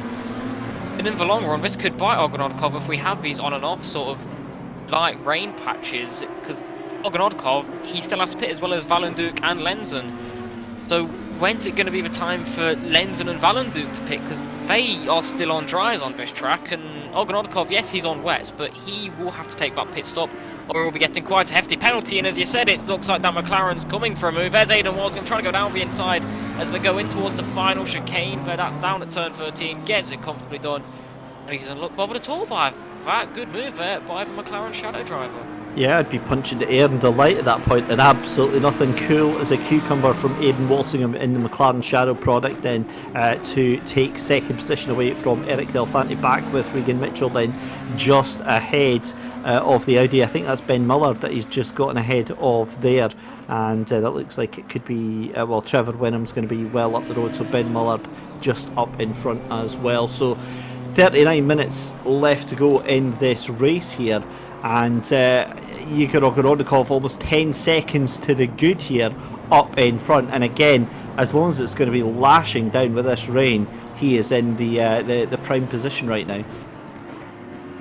He will need it to dry at some point though, because I mean, unless there has been some catastrophic bug that we don't know of, he will have to pit, so he's going to hope that it dries, or at least everyone's tyres go off the window and they have to go and pit, because as good as the situation it is for Ogorodnikov right now, if it doesn't dry up and no one does take that pit stop, which, if this is a strategy call by Ogorodnikov, they will be hoping it dries up, and then everyone does go into the pits and has to take tyres and stuff, so then he can get that complete pit stop that's within the rules by taking that at least mandatory 1 litre of fuel minimum. So right now this is looking good, but if it doesn't dry up, Ogorodnikov's, what is the penalty for not pitting? We've not had this yet, so do we know what the penalty they should give out if they don't do the mandatory pit stop? Is it not a DSQ? I'm pretty sure it's a disqualification that you get if you haven't done the pit stop by the because it's a condition of the race. You have to do your pit stop. We'll double check that one here. This is a replay. Then this is coming in the third to last corner then, and that is going to be Ben. Oh, that's a horrible hit.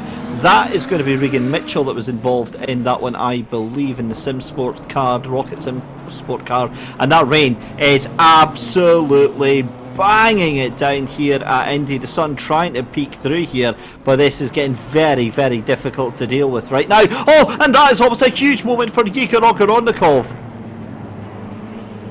Wow, that was something saving off there. Well, that could have been interesting if Ogorodnikov went off, and he looked, there's a bit of tension in his face there as well, you can see. Looks like that got to him, yeah. He's a bit, that's caught him off guard. The adrenaline's definitely going to be pumping a bit, so calm that one down, because you know there's a bit of psychology in racing where if you make one mistake, you're likely to follow it through. Is Isaac Price on the back of Del Fante. He's having quite a good drive. He's come from nowhere. He was falling off at the start of the race. When the rain's come, he's came into his own as he tries to get past the pole sitter. Going back to that incident we just saw a minute ago, Roman Jacquard, he's not really had the best of luck for this race so far. He was the only one to avoid it and got some pace out of it, so maybe luck swinging his way for number 18 driver, so he gets a bit of a breather there, so it's good for him. All very close to the wall there as Isaac Price having to lift off a bit to make it. It could have been catastrophic, and Del Fante a bit deep in towards turn number 13, and again, all the cars are looking very twitchy. This rain is, all the drivers are struggling now. Is that because the wet rubber tyres are starting to go off a bit here? Because we have had a bit of, these wet tyres have had a bit of dry running now as well.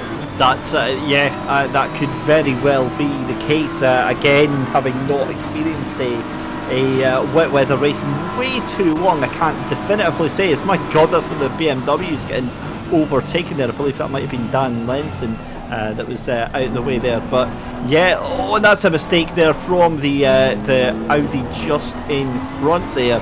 Eric Del Fante really struggling in these conditions. I tell you what, you don't want to be anywhere near those curbs on the inside. Fires up the inside, that is optimistic to say the least here. The 71 doing its very, very best to hold on. And oh my goodness me, that is so close to contact from Isaac Price onto the back end of Eric Del Fante. And again, it's a gas, because it's an automated reaction, because as a driver your first instinct is to try and stop and avoid contact before it happens here. But look at how much correction that Isaac Price is having to do on the steering wheel here, Dylan. These are just nightmarish conditions here at Indy. I think Isaac Price is seeing the mistakes that Del Fante is making ahead, and he knows he's losing crucial time, so he's trying to go for these optimistic, risky moves to force a mistake from Del Fante, which he's showing quite a few of right now, because he knows if he gets stuck behind him, he could be losing a second a lap to Walsingham in front and then Ogorodnikov. So if he wants to stay in this for in the long run, 35 minutes left, anything could happen. You could realistically say, oh, big moment there for Isaac. What a save that is, as both drivers are going to go a bit deep there. Can they take any pickings from it? Yes, he can. Isaac Price, Isaac will move in towards the penultimate turn. Can he hold on to it? They are crawling through there, and he eventually gets it done. And yeah, it goes back to he's having to be optimistic to try and make everything, because I thought I'd seen someone go a bit deep into turn 14. It looked like I was eyeing up a pit lane, but no, I think just a bit of a mistake from Robbie Stableford going a bit deep. But yeah, going back to Isaac Price looking a bit optimistic. I think he knew he had to, because he was just losing too much time behind Del Fante with all the mistakes he was making. Yeah, Isaac Price doing a great job of finally putting all that pressure to good use there, taking that third position, the final podium position from Eric Del Fante there. Fascinating how this is all going to turn out. Thankfully, the rain seems to have eased off very slightly compared to what we had just 5 minutes ago. Still, Yegor Ogorodnikov in the lead of this race, ahead of Aidan Walsingham. Then it's Isaac Price, Eric Del Fante, Robbie Stapleford, Clyde Barney, Aidan Richardson. You've then got Owen Cole, Trevor Wenham, and then Regan Mitchell rounding out your top 10. Outside of the top 10, this is Yusi Narola for Sean Clark Racing, onto the back of Ben Muller, to again recovering in that Audi. And it's becoming more and more apparent that these Audis really not enjoying these wet weather conditions. Yeah, we say the drivers are struggling, but yes, they will be struggling, but I think that is more down to machinery. I don't think we've seen an Audi driver really comfortable in these conditions right now. Ben Mullard, saw last week, before he got tangled up, very quick driver, very talented driver. But even then, he's lacking way down in 14th, and he was P10, P9 as 20 minutes ago, and he's just being swamped as he's really struggling in these wet conditions. There's Narola all over the back of him now in the battle for P14. So yeah, if you're in an Audi, count your blessings. But someone to point out that despite being in an Audi, seems to have held on quite nicely. Richardson in P7 hasn't really been in too much bother.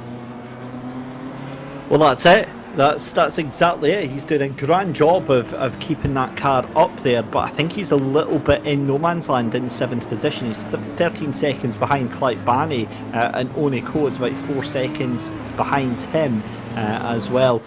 I'm also watching these lap times that are coming down or going up rather. Sorry, 150.1. Now remember that we were down to what was it? I think we were down to 147s or something like that. I'll go and double check on that one. But either way, I mean, the pace is just falling off a cliff. In fact, no, we're 14 seconds a lap off of the pace that we were doing at the start of this race.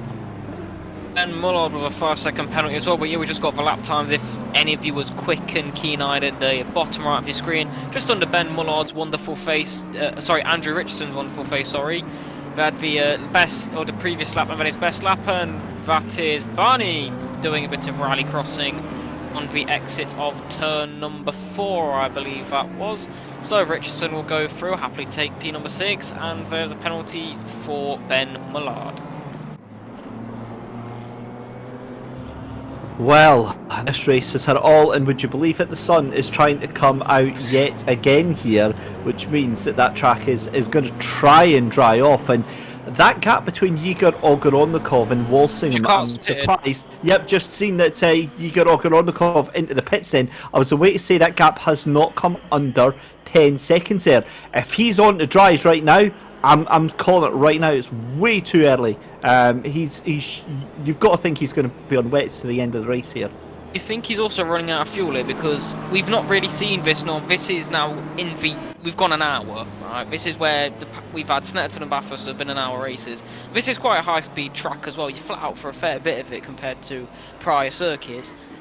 Do you think, because we can tell in the pit stops, Ogorodnikov didn't take a zinch of fuel? Do you think he's also maybe running out of fuel a bit now and he's having to take some before it gets too late? Oh, for sure. I think he's definitely going to be running out of fuel. But I think when the other drivers pitted as well, even if they did take, well, they obviously have taken fuel, but it's not going to be enough. So they are going to have to come back down here. But the problem is here, Dylan, is that it gives all of those other drivers choice. It gives them the ability to read what happens. Ogorodnikov has rolled the dice. Whatever tyres he's on now, that's it until the end of the race here. If he's on wets, then it likely should pay off for him. But if that track dries up significantly in the next 10 minutes, as we see in Walsingham, this is a battle for the lead then. That is Isaac Price then, and the BMW coming back to life. You can see those tyres really coming back online for the BMWs there. 148.068. Oh, and that is off onto the grass for Aid Walsingham. Didn't quite see if there was any contact there, but it did look like that Walsingham just pushing it a little bit too hard there. I was starting to applaud because it looked like Isaac Price looked to turn in, then backed out, realised that Walsingham was still there, so brilliant fairness and clean racing by Isaac Price to not turn in early. I think, though, that Walsingham got the power a bit down there, it's a bit twitchy at the rear. This goes back to why Ogorodnikov probably pitted as well. I think these guys are now struggling on their tyres. The wet weather tyres have fallen off, especially after having a bit of a dry patch. Their tyres are falling off the cliff here. When we saw Ogorodnikov, normally calm and cool face, but he isn't really bothered by much unless it's anger, was looking stressed and nervy after having a few moments. I think the tyres are starting to go off the cliff, so it's better safe than sorry. It's better you lose a few positions in the pit lane than end up in a wall and out of a race. So I think that may also have been what happened to Walsingham. He pushed a bit too soon, had a bit of contact with the side of Price and ended up spinning him. Yeah, that's unfortunate to see that all unfold right now. And where is Robbie Stapleford dropping off the tail end of Walsingham in this McLaren? The McLaren is really struggling under these conditions just now. And just looking at lap times, we're now down into the 148s across the board here. Again, we'll be watching with bated breath here to see what happens with Igor Ogrodnikov in that number 41 car, as Trevor Wenham, as a result of the pit stops there, gets ahead of him as well. The other thing to remember as well is that all of these other cars have pitted at various different times during the race here, so there is the outlandish possibility that one of the cars in front of him has pitted at a time where there's enough fuel to go through. I don't think that's the case though. I think everybody is kind of almost certainly going to have to come into the pits again here, but it's fascinating to see when they're going to come in. The rain definitely looks like it's slowed down significantly if it's not already stopped here, and this is going to be Dennis Shoups, and that is going to be the Honda of Dennis Shoups onto the inside of Ben Mullard down the back straight there. Can't think anything of it. He wants it, but it's not going to happen. 27 minutes left to go in this race here, and your new race leader Isaac Price out in front. Oh, if every race that's been won on strategy so far this season, so I'm thinking Bathurst and Snetterton especially, was done in almost like a game of strategical chess, well, this is now interdimensional 4D chess, because the weather as well is just playing so much of a factor. There's weather, there's fuel, and even then you could also think of backmarks and how everyone else is going on track and how they're doing, because everyone's on completely different strategies, because it's a complete dice roll. It's almost going to be one on a gamble, sort of. I mean, Ogrodnikov went on a gamble and he could win, and he might not win. It could rain again. Who knows what tyres Ogrodnikov's got on? And it's almost like this is a gamble, roll of the dice, casino round. It's brilliant though. It's entertaining. It's leaving us guessing, and it's bringing all this entertainment, non-stop battles, non-stop action. And I can't really call how this is going to go, because it just sprang up with so many surprises. I'm going to hazard a guess and say he's back on the wet weather tyres, because that was a 147.722 and he's looking very comfortable in these conditions here. So for that car there, they have to pray that this track doesn't dry up significantly in the next 10-15 minutes. Otherwise, all of that work that's gone into building up that 10-second gap is immediately going to be out of the window. And I think one man is going to have to watch like a hawk here is Isaac Price in that BMW G2 Esports then, 36 laps in the book here, and he is just over 3 seconds to the good ahead of Eric Delphante. Now it's showing that everyone has completed their in quotes mandatory pit stop, but we again, as we said, we get the feeling that the majority of this field is going to have to pit again. Dan Lenzen has ended up where he started on this gamble, so he did all of that hard and stressful work on dry tyres in the wet weather to end up in the same position. So do you think, right, it would have been really worth it with just that mental sort of stress, which will now last for the next 25 minutes, of how cautious you will have to be? Will it play on your mind having a sort of situation where you are on dry tyres in for wet and then you gain nothing from it? Do you think that's going to play on Dan Lenzen's mind? Absolutely not. I think when you're outside the top 15, you have to throw every single dice that you can get to try and get yourself up in a position, because at the end of the day, you want to have the best chance you can get. And when you think about it this way, right, the people who make the big gains in this are the people who take chances. 9 times out of 10 it won't work, and you'll look really silly for doing it. But that one time that it does work, my god, you could earn 10-15 positions just by being on a different strategy to everyone else. So fair play, he did try it, but it just wasn't working out. And here's another interesting fact, right? Isaac Price in the lead of the race, 146.525. Your former race leader before into the pits, Igor Ogrodnikov, down in 9th position, did a 148.710. If that track is drying, it's not drying fast enough. And Igor Ogrodnikov, I'm a little bit concerned about that gamble. Well, he went on a gamble, as Stapleford eyes up a move there on Delphante up ahead, a bit twitchy from the Audi driver. Stapleford thought of an opportunity, thought better of it, though. Still 23.5 minutes to go. As you can see, just in that spray, Delfante's drifting a bit higher than he probably would have liked, and he's really struggling, really compromised exit all over the back of that rear bump. And now it is Robbie Stapleford down towards turn 1, though he's had to back off a little bit. Down towards turn 1, is he going to try and fight it around the outside? Oh, is that moving on the braking there from Delfante? He didn't really cause any harm, but is it something maybe the stewards might want to look at, just like leave off it a bit? I think that was more the effect of trying to hammer on the brakes in the wet weather. It naturally makes the car jink about. I think they'll possibly have a look at that. I personally feel comfortable to believe that was just the effect of the wet weather and being pushed hard. Robbie Stapleford, cool, calm and collected, puts all the pressure on that number 71 of Eric Delfante, and up into P3 then, back onto the podium for Robbie Stapleford. Great move there, well done. And again, I'm just seeing that Igor Ogoronikov still just holding pace with our race leader right now.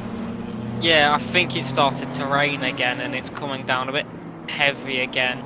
But going back to that, I don't think it was malicious from Delfante. I think it, if anything, would just be if she was going, just be a bit careful of it, because Delfante's a nice guy. It's not going to mean anything malicious from it. I do agree with you. It's probably down to the weather.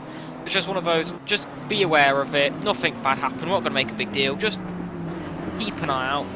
And now as this rain comes down again, Ogrodnikov, by the sounds of it, he's going to be on some fresh wet weather tyres. So everyone else is struggling. We've had 2 semi-dry patches which are going to eat into these wet weather tyres. This is now Ogrodnikov's chance to offer worldy of a strategy in 21 minutes to go.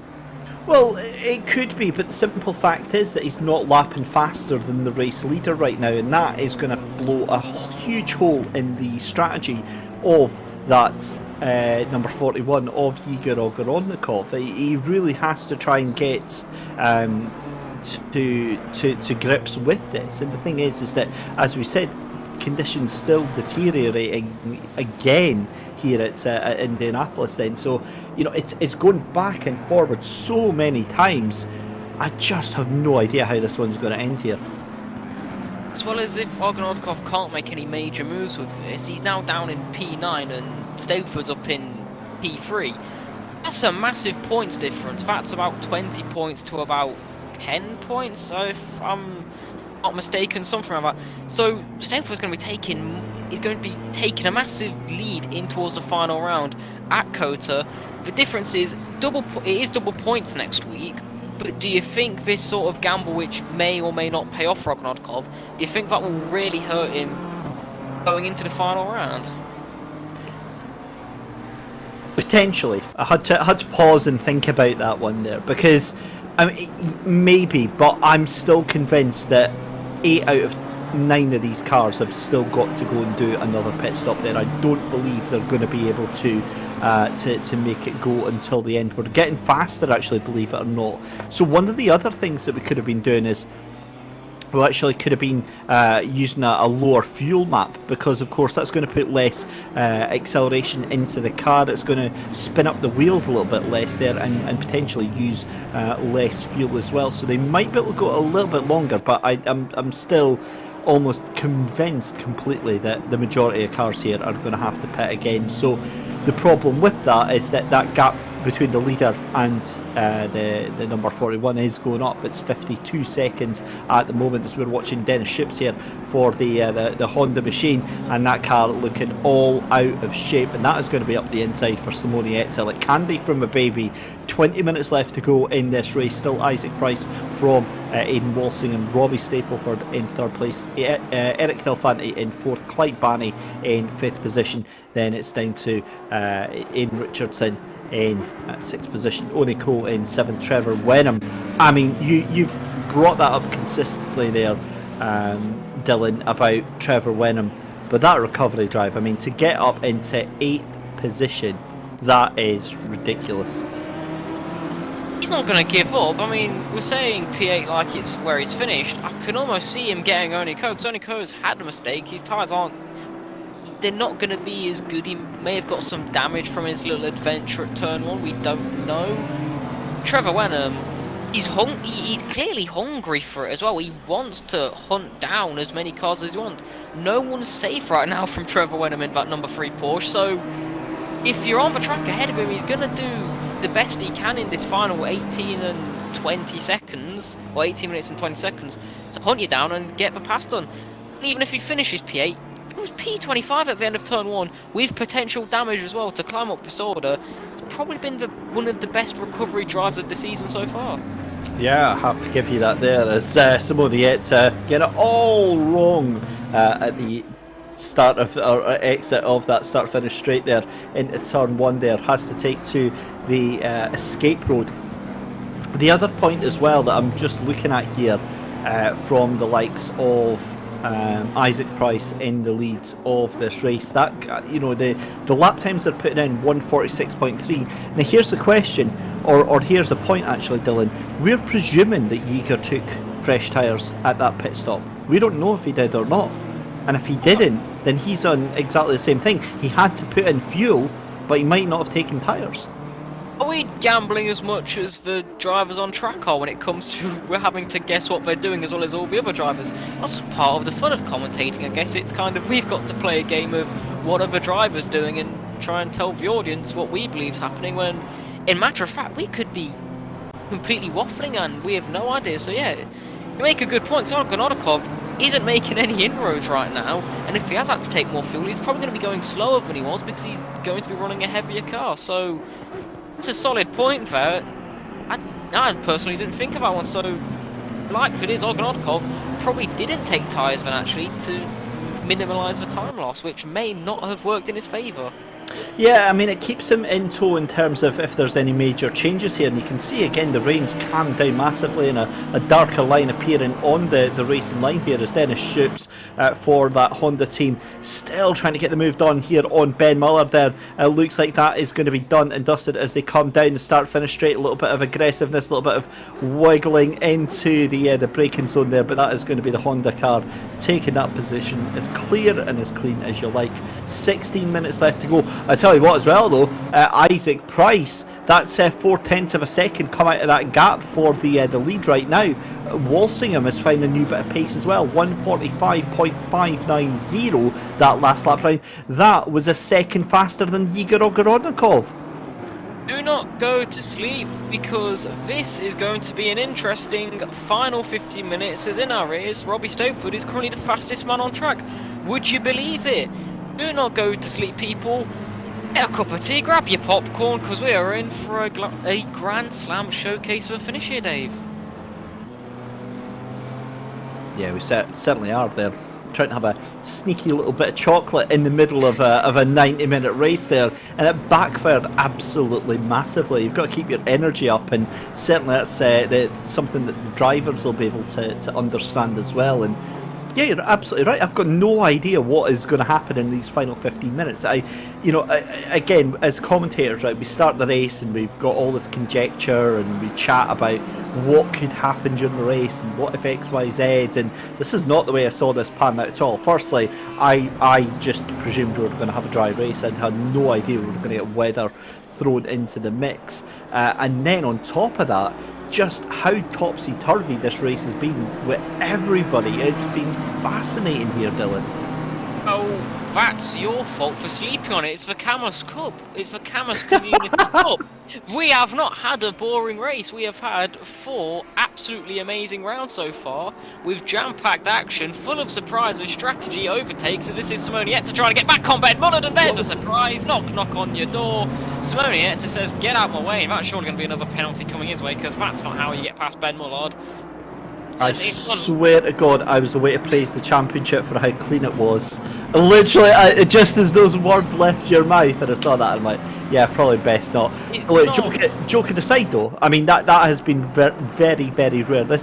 And this is what annoys me, right, as a commentator in ACC. I see a lot of these guys and girls week in, week out in different championships and in different leagues, right? How is it a case you get the same drivers on possibly the same track, and they drive completely differently in different championships? I don't understand that at all. I'm guessing some drivers will use different cars per championship with the track selection. It also, these guys are human at the end of the day. mood in the race, going into the race, could be completely different. Also, what's gone down in the race, say if they've had a bit of a mistake, this rain can be quite stressful. It can put you on edge. So these little factors in and out of the racetrack, what happens during the day, can probably affect you, and it's an unfortunate thing that could happen. It doesn't affect everyone, but when you do so many different championships, at a certain point you're going to feel a bit of burnout and you're going to struggle, and there's a drive-through for Chris Vickers. Wow. And that's going to be track limits. That's going to be an automatically assigned one from the game there, Dylan. So drive-through for Chris Vickers, and that's going to have to be served very, very quickly indeed. And have a look at Aidan Walsingham. He's just 3.4 seconds behind the race leader now. 12 minutes left to go.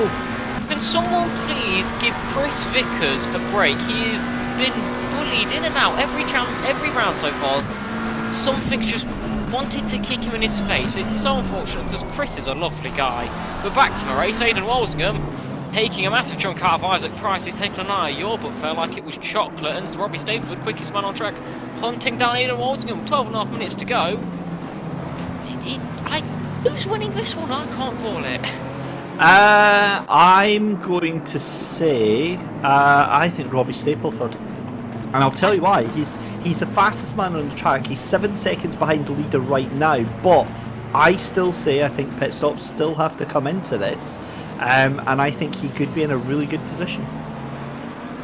I was right last week, and I'm going to hope I'm right this week. And I'm actually going to go say Aidan Walsingham. We've not had a repeat race winner so far. I have a feeling it might... Oh, have we? No, we've not had a repeat race winner so far, I don't believe, no. So, I think he's going to stay that way.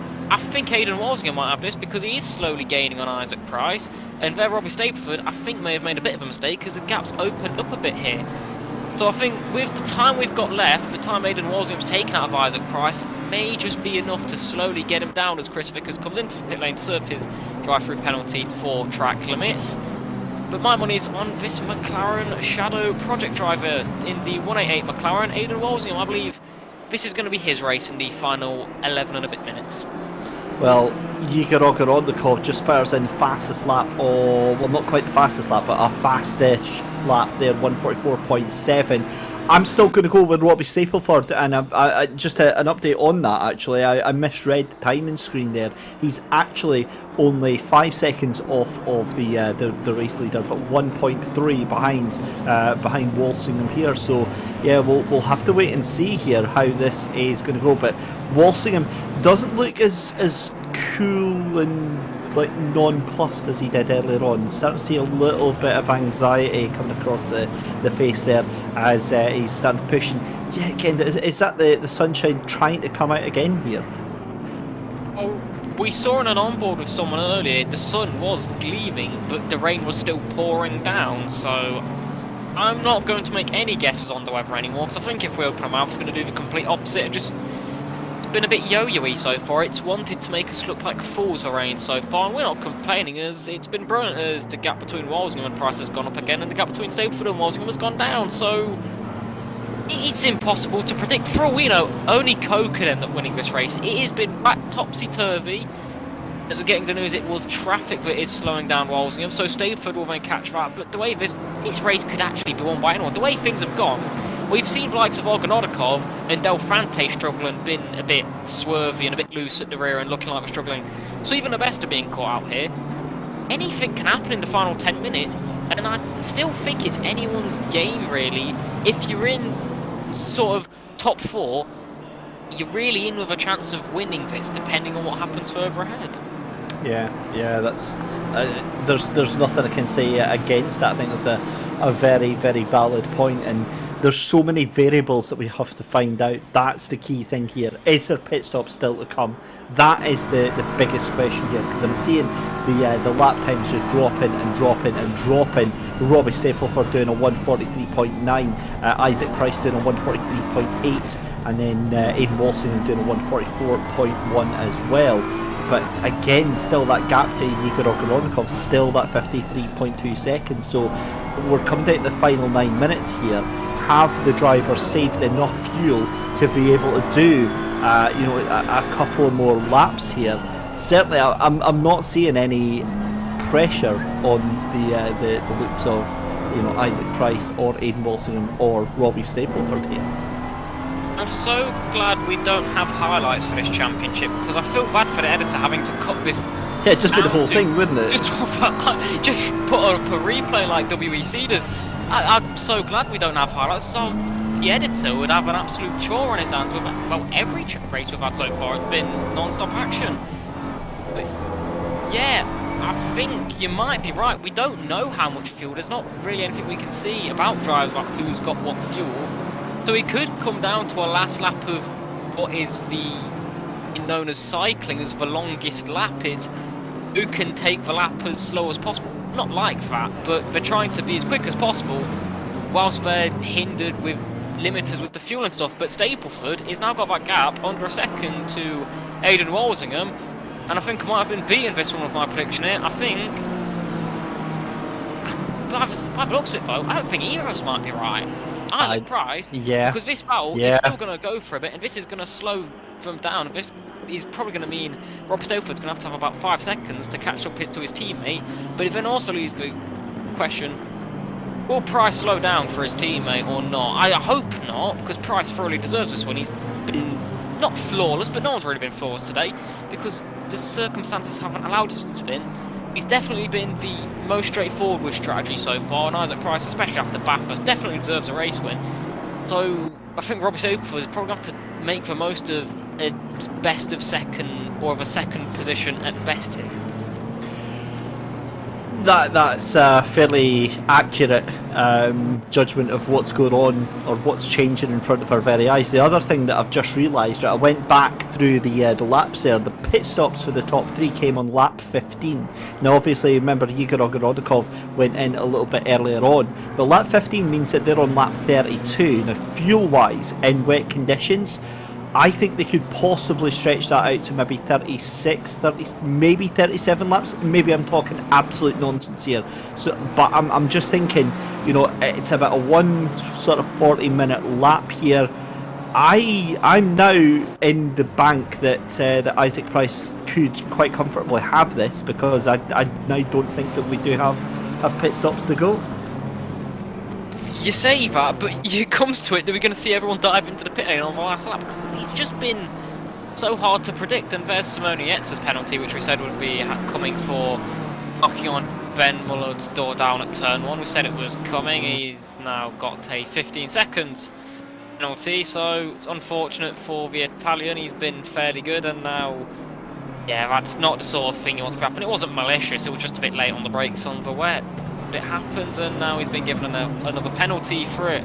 Stapleford just backed off a bit onto Aidan Walsingham, so as we're saying, oh, Stapleford's going to get past Walsingham, we now don't know. We're still guessing, and the clouds have gone in again, and are we going to get, in this final 5 minutes, another rain shower? Well, that would just top it off, wouldn't it? Just add to all of the misery for the drivers here. But look, either way, it's been a ridiculously good fun race to commentate on. Really, really enjoyed it. Again, I'm no expert on body language, but Robbie Stapleford looks happy with the position that he's got. Obviously, he'll still hunt down Aidan Walsingham, but there's a little bit of me thinks that he looks like he's kind of settled for that second or third place just now with 5 minutes left to go. My thinking though comes back to Igor Ogorodnikov and how that strategy, I mean, that is backfired massively for Igor, having to come in twice, and it makes me think surely he should have taken some fuel during that first stop. Well, so if you want to win in circumstances like this, sometimes you're going to have to take that risk. And sadly, it didn't work out, but that's how championships are won and lost. You have to take that gambles, and put it this way, he would have looked like an absolute hero, legend, absolute king if the strategy was right. So it's complete two ends of the spectrum. There's no middle ground, and it's either you completely bottle it and make yourself look like a fool, or you're an absolute legend. And that's how these championships are going to be won. You're going to have to take these gambles, and sometimes it's not going to pay off. But Trevor Wenham is now up to 7th. I was noting on that lap it was under 2/10. He's now got past Richardson. And now Trevor Wenham's got 5.5 seconds to close down to only go in what has been a recovery drive for the ages here. Yeah, it's been a brilliant recovery drive there for Trevor Winham. Great result if it is how it stays for Regan Mitchell as well in the Honda in the 22. 10th position, doing very well indeed. And we can see here Mark Brophy for Redline Zach Racing just onto the back of UC Nairola. Now Nairola has absolutely rocketed up the field, was for the most part of the race outside the top 20, but come up in leaps and bounds here. So yeah, decent performance up there in 12th position. And 3 minutes left to go here. I think we're kind of looking at, from the looks of it, again, maybe the position between Walsingham and Stapleford might change, but this looks kind of like how things may be. I think you're quite right, Val. I don't think we're going to see anything drastic. I think Robbie Stapleford, as he said in his body language, he seems quite content with how this race is going. I think he obviously would like second place. He realistically would want Ting to win it, but wouldn't everyone? But I think he knows that Argonaudakov is down in ninth, and in terms of the championship, finishing third's better than going for a bit of a risky move for second. That's 5 extra points, and you end up clattering Walsingham. You get a penalty into the next round. There's more rain coming as well, so just to spice things up, you move down the order here, you get some penalties as well. You can find yourself out for top 10 maybe, depending on how severe the damage is and whatnot. Then you've got penalties into the next round. So I think for a 16-year-old, he's been quite smart to go, you know what, third is a lot better than what it could be. So thinking of the championship, Argonaudakov's down in ninth. Third is massive. It's going to be like a sledgehammer to Argonaudakov here in the title chances. Yes, it's double points next round, but it's going to sting a lot here into Argonaudakov's title chances. It really is, and we'll be able to look more into that ahead of our final race next week. But as we said, 1 minute 45 left to go. This is going to be the penultimate lap of the race, because Isaac Price is just coming up towards the second half of the circuit just now. Robbie Stapleford again hunting down that McLaren, but quite honestly, Aidan Walsingham looks like he's had the measure of Robbie Stapleford for the majority of the second half of the race here. The tyres did go away slightly for the McLaren. Robbie Stapleford, as you said, will just be doing what needs done. Needs to apply the pressure just to make sure that any accidents or any slip-ups can be taken advantage of. But Isaac Price coming through the last couple of corners here for the penultimate time, away to start the last lap here at Indianapolis Road Course, Indianapolis Motor Speedway, for the Cammus Community Cup here on Simsport Solutions, powered by Simsport Racing International and racing on the Simracing.gp platform. Confirmation that it is heaving down again. The dry line that was appearing there completely gone as we enter our final lap here, Dylan. Oh, I'm pretty much lost for words, right? This race has been something special. I mean, not just in terms of the Cammus Cup, but surely this has got to be one of the better races, or that sound not the best, but one of the best races that SSRI have put together as a community, because it's had everything really. It's had a lot of different race leaders as well. The strategy's been everything. For a 90-minute race, it's pretty much had it all, other than teammates hitting each other. We'll just not talk about that. We'll just glaze over that point completely. But yeah, it's been a fantastic, and like you said earlier, it's not just restricted to this race. It's been a fantastic championship so far, and yet again here in round number 4 out of 5, it has all been thrown to the wolves. It's all been thrown upside down, because Isaac Price has taken the expected form book and ripped it in half with a masterful judgment on strategy here, just managing these tyres through the last couple of corners here. He's got 3 corners left to go onto the back straight here, down into the final couple of corners, through into the right, then into the left. That's a little bit deep for my liking. Keep it on the black stuff, sunshine. Isaac Price through the final left-hander, then it's going to be back up onto the oval and through the right-hander here, and it's going to be a wonderful round 4 victory for the BMW G2 Esports driver of Isaac Price to take the win. Aidan Walsingham in second place there. Robbie Stapleford is going to come across the line in third position there.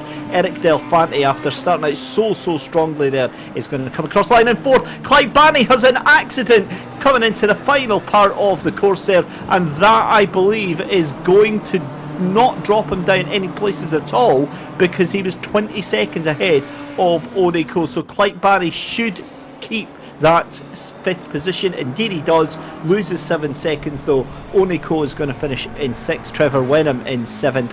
It's then Richardson in 8th position, Yiger Ogoronikov. That is a huge finish there for Yiger Ogoronikov, and Regan Mitchell in 10th position. Well, Dylan, that race certainly had it all, didn't it? Yeah, I mean, we even had a bit of darkness as well at the start, so yeah, it really did have pretty much everything, and I have no complaints. Yeah, awesome stuff. So we'll give it a couple of minutes to see if we can get some chats there. But, I mean, the weather played a huge part in tonight's race, didn't it? I mean, it really threw everything to the dice. I was only meaning to throw the sink at everything because the tap was running the whole race on the track, and it definitely spiced things up a bit there.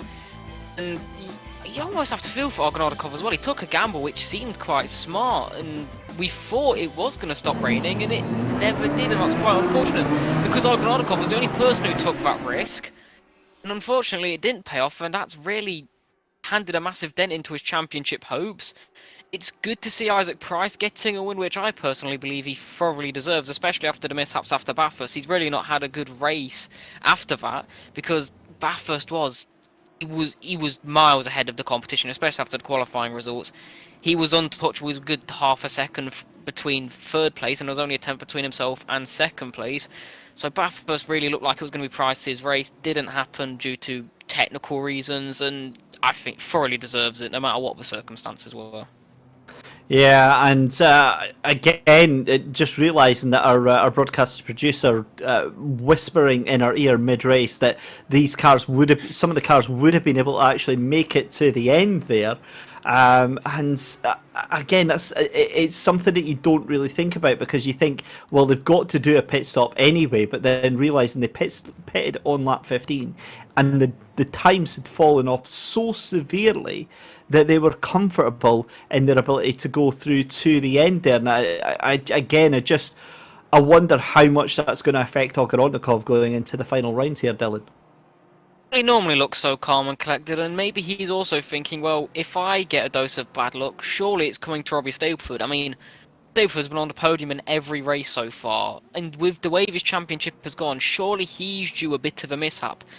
And you do not want a mishap in the double points round, but the way this championship's gone on, especially after today's race, anything can happen. Absolutely anything. And I think we're going to get an interview with Isaac Price, our race winner, and I'll let you take this one away, Dave. Oh, huge thank you there, Dylan. So, yep, confirmation then, race winner Isaac Price. And firstly, well done, Isaac. That was a well-deserved victory there, but, I mean, that race kind of threw everything at you. Yeah, it was mental. It's definitely one of the hardest races I've ever had to do, just in terms of dealing with the conditions and stuff. Yeah, it was really a bit crazy, and just had to kind of keep your head and try and avoid making mistakes, even if you were a bit slow at times. You just had to not push too much and keep it on the road. So at what point did it sink in to you where you were like, hang on, wait a minute, I could actually win this here? I think I knew that from the start of the race that there was a chance to win, but it was unsure how it was all going to unfold, because obviously Ogrodnikov didn't take fuel in the first pit stop, so if it had transitioned back to dries, he would have won because he was well up the road. But once he pitted, then I knew that there was a very good chance. But the McLaren was probably a bit quicker than me for most of the race, but he had a couple of bad laps when the rain was at its heaviest, and I managed to take advantage when he ran wide, and yeah, obviously we made a bit of contact, but I think it was a racing incident. I don't know what you guys thought, but that's what I thought anyway. Yeah, that's certainly how it looked up here on the commentary. Again, just talking about that transition period going from the dry to the wet, that seemed to be when the BMW was most vulnerable, or sorry, was when it's at its strongest in the session, compared to when it was full wet. It seemed to be the McLaren that was a little bit better at that, but then when it came to that transition period, that's when it kind of swapped over a little bit. Yeah, I think that's generally speaking true. But I felt like I had, for some reason, everyone else was struggling much more than me at like that kind of 10-minute phase where I passed a couple of cars and got into the lead. Like when the rain was at its heaviest, it seemed like everyone else was sliding around a little bit more, whereas the BMW, with it's just that little bit extra drivability, meant that it was me and Robbie were both quite quick at that phase of the race. So yeah, but it's a really hard one to read because, like, you know, at one stage of the race, you know, you feel like your car's really hot. It's just part of the job, you know. But I really enjoyed that race. It was really fun. So, like, you know, I kind of remembered the quote from Jenson Button where he said, like, he wasn't, when he won his first race, he wasn't like counting down the laps or anything. He was really enjoying it and would have been happy for it to carry on longer. It kind of felt the same for me. Like, even though I was being caught, like, it was just a really fun race. So more races like that would be really fun. Well, fingers crossed you do just as well next time out at COTA. Congratulations, Isaac, and well done again on your race victory. Thanks. So there we go then, Isaac Price there having a chat with us. We've also got second place of Aidan Walsingham. Aidan, that was a chaotic race and everything but the kitchen sink that you had to deal with today. Yeah, the constantly changing conditions are interesting. Like Isaac pointed out, some laps someone else would find like half a second a lap on you, and then you'd find half a second a lap on them. And it was just constantly very dramatic changes to how you had to approach each corner, and the braking points as well. I was really struggling with the brakes through the especially wet conditions, whereas Isaac and Robbie did awesome all race. So one of the things that me and Dylan were talking about is we were complimenting your setup that you've got there. That chair specifically looks very, very comfy, is it? It's pretty good, man. just chilling. You can't lean back like this in a sim rig, man. I was about to say, we want to see that in the next race at COTA, just you leaning back. That's a challenge right there. The other point, right, is the annoying little terrier that is Robbie Stapleford chomping away at your ankles for the majority of the second half of that race. How tough was it to deal with that pressure? That was terrifying. I mean, I know Robbie's fast. I didn't expect him to be like half a second, 6/10, 7/10 faster than me, heading up into like the final 25 minutes. So like the pressure was on for me. I was trying to close into Isaac, but he just like the 5-second gap was a bit too much to close in. I know like McLaren has advantage at Indy and wet also. I think the McLaren is a bit better, but yeah, Robbie's pace at the end and his consistency was quite terrifying. But nonetheless, it just makes your second place all the sweeter, I would imagine. I'm very happy with it. I knew the win was on the cards, but ultimately, like, I made a mistake. Had a racing incident. Happens. I'm still very happy with second. You know, you look at the rest of the season, second place today is infinitely better than everything else we've had so far. Well, I've got to say, seeing a sim racer happy with taking a podium and happy with the performance they've done, always great to see. Congratulations, Aidan, and we'll see you next week. Thank you. There we go then, Aidan Walsingham in second place there. Right, let's speak to the man, the myth, the legend, the youngster that is Robbie Stapleford. Look at it. Dude, every time I'm talking to you, you always have like the biggest smile on your face. Yeah, I'm enjoying it, innit? It's fun. Is it the racing or is it chatting to me afterwards? Oh, all of it. Mainly chatting to you, though. Right, talk us through that race, because it was nuts. Oh, that was interesting, weren't it? Weren't really expecting the wet, and then all of a sudden, 10 minutes and it's coming, and I'm just like, great, haven't practiced it.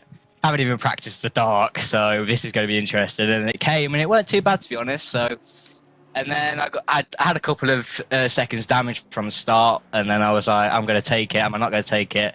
And I decided not to take it, but I forgot to untick it, so I took it. So I was 6 seconds down on where I should have been, but it's what it is. I still had fun at the end of the day. Do those sorts of things play on your mind at all, or do you just kind of let them go as soon as the race is over? Yeah, just let them go. You look at the result, and we still came P3, got a 1-3 for the team, and what could be better? Again, going on about the switch to the new team this year, BMW G2 Esports, and you know how important is that mentality as well. You said about getting a 1-3 for the team. Is that kind of up, at the forefront of when you're thinking about your results and when to push and when not to push?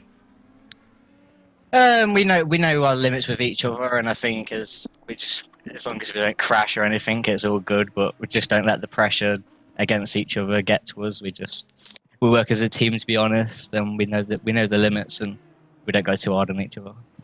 And final question, and this is a completely unprofessional question, but we're going to ask it anyway. Obviously, we can see you rocking the G2 esports jersey there.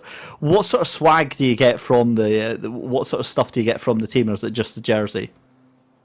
Well, nothing's came yet, but hopefully, hopefully some like headsets, mouse and keyboard and everything from Logitech, clothing from Adidas, and then my good old Red Bull from Red Bull, which I'll soon be drinking on stream, but it's not here yet. I'm gonna cry. Well, fair play for representing all those brands there. Thank you very much for coming and chat. It's always a pleasure, Robbie, and we'll see you next week at COTA. Cheers. Bye, guys. There we go then, Dylan. Well, out the three of them, as happy as Adrian was, I think Robbie's always just absolutely delighted with whatever performance he gets. He's extending his lead of a championship, isn't he? And he's having a word with you. He wouldn't be happy being able to speak with you. Being on the podium of this brilliant championship, extending a championship lead, he's loving it. He's not been off the podium all season. He has every right to be smiling. Yeah, I guess I say that because it's a breath of fresh air. So obviously chatting to so many drivers, and you see them on cam and things like that, and so many of them are just like straight-faced or nonplussed about and for me, I'd be absolutely over the moon, but I guess that novelty kind of wears off and it does become a bit of a job, a bit of an expectation on these drivers. But nonetheless, a fantastic race here at Indy. Final thoughts on that one, Dylan? I don't think we can sum up in a few sentences that one. Absolutely insane. We're going to be talking about this into next week's round at COTA. So, it had everything, didn't it? There's not much we can say in a short amount of time that sums up that race. It was just brilliant. It really, really was. And as Dylan said there, our final round just next week. Come and join us. Do not miss it. A huge thank you to Cammus for making this all happen, the Cammus Community Cup. A huge thank you as well to Steve, behind the scenes, Steve Proudly at Simsport Solutions for the broadcast direction. And a huge thank you to my co-commentator, Dylan. It's been an absolute pleasure, buddy, having you. Cannot wait to see you again next week. Thank you for having me. It's going to be brilliant, and we look forward to seeing you all next week. Double points at COTA, 3 hours. It's all going down to the final race of the season. It certainly is. It's going to be an absolutely madcap end to the season. Make sure you join us next week, Friday, around about the same time. Get us subscribed on YouTube and like this video, and we will see you next week. From Dylan and myself, David Christie, thank you very much for watching, and we'll see you next week.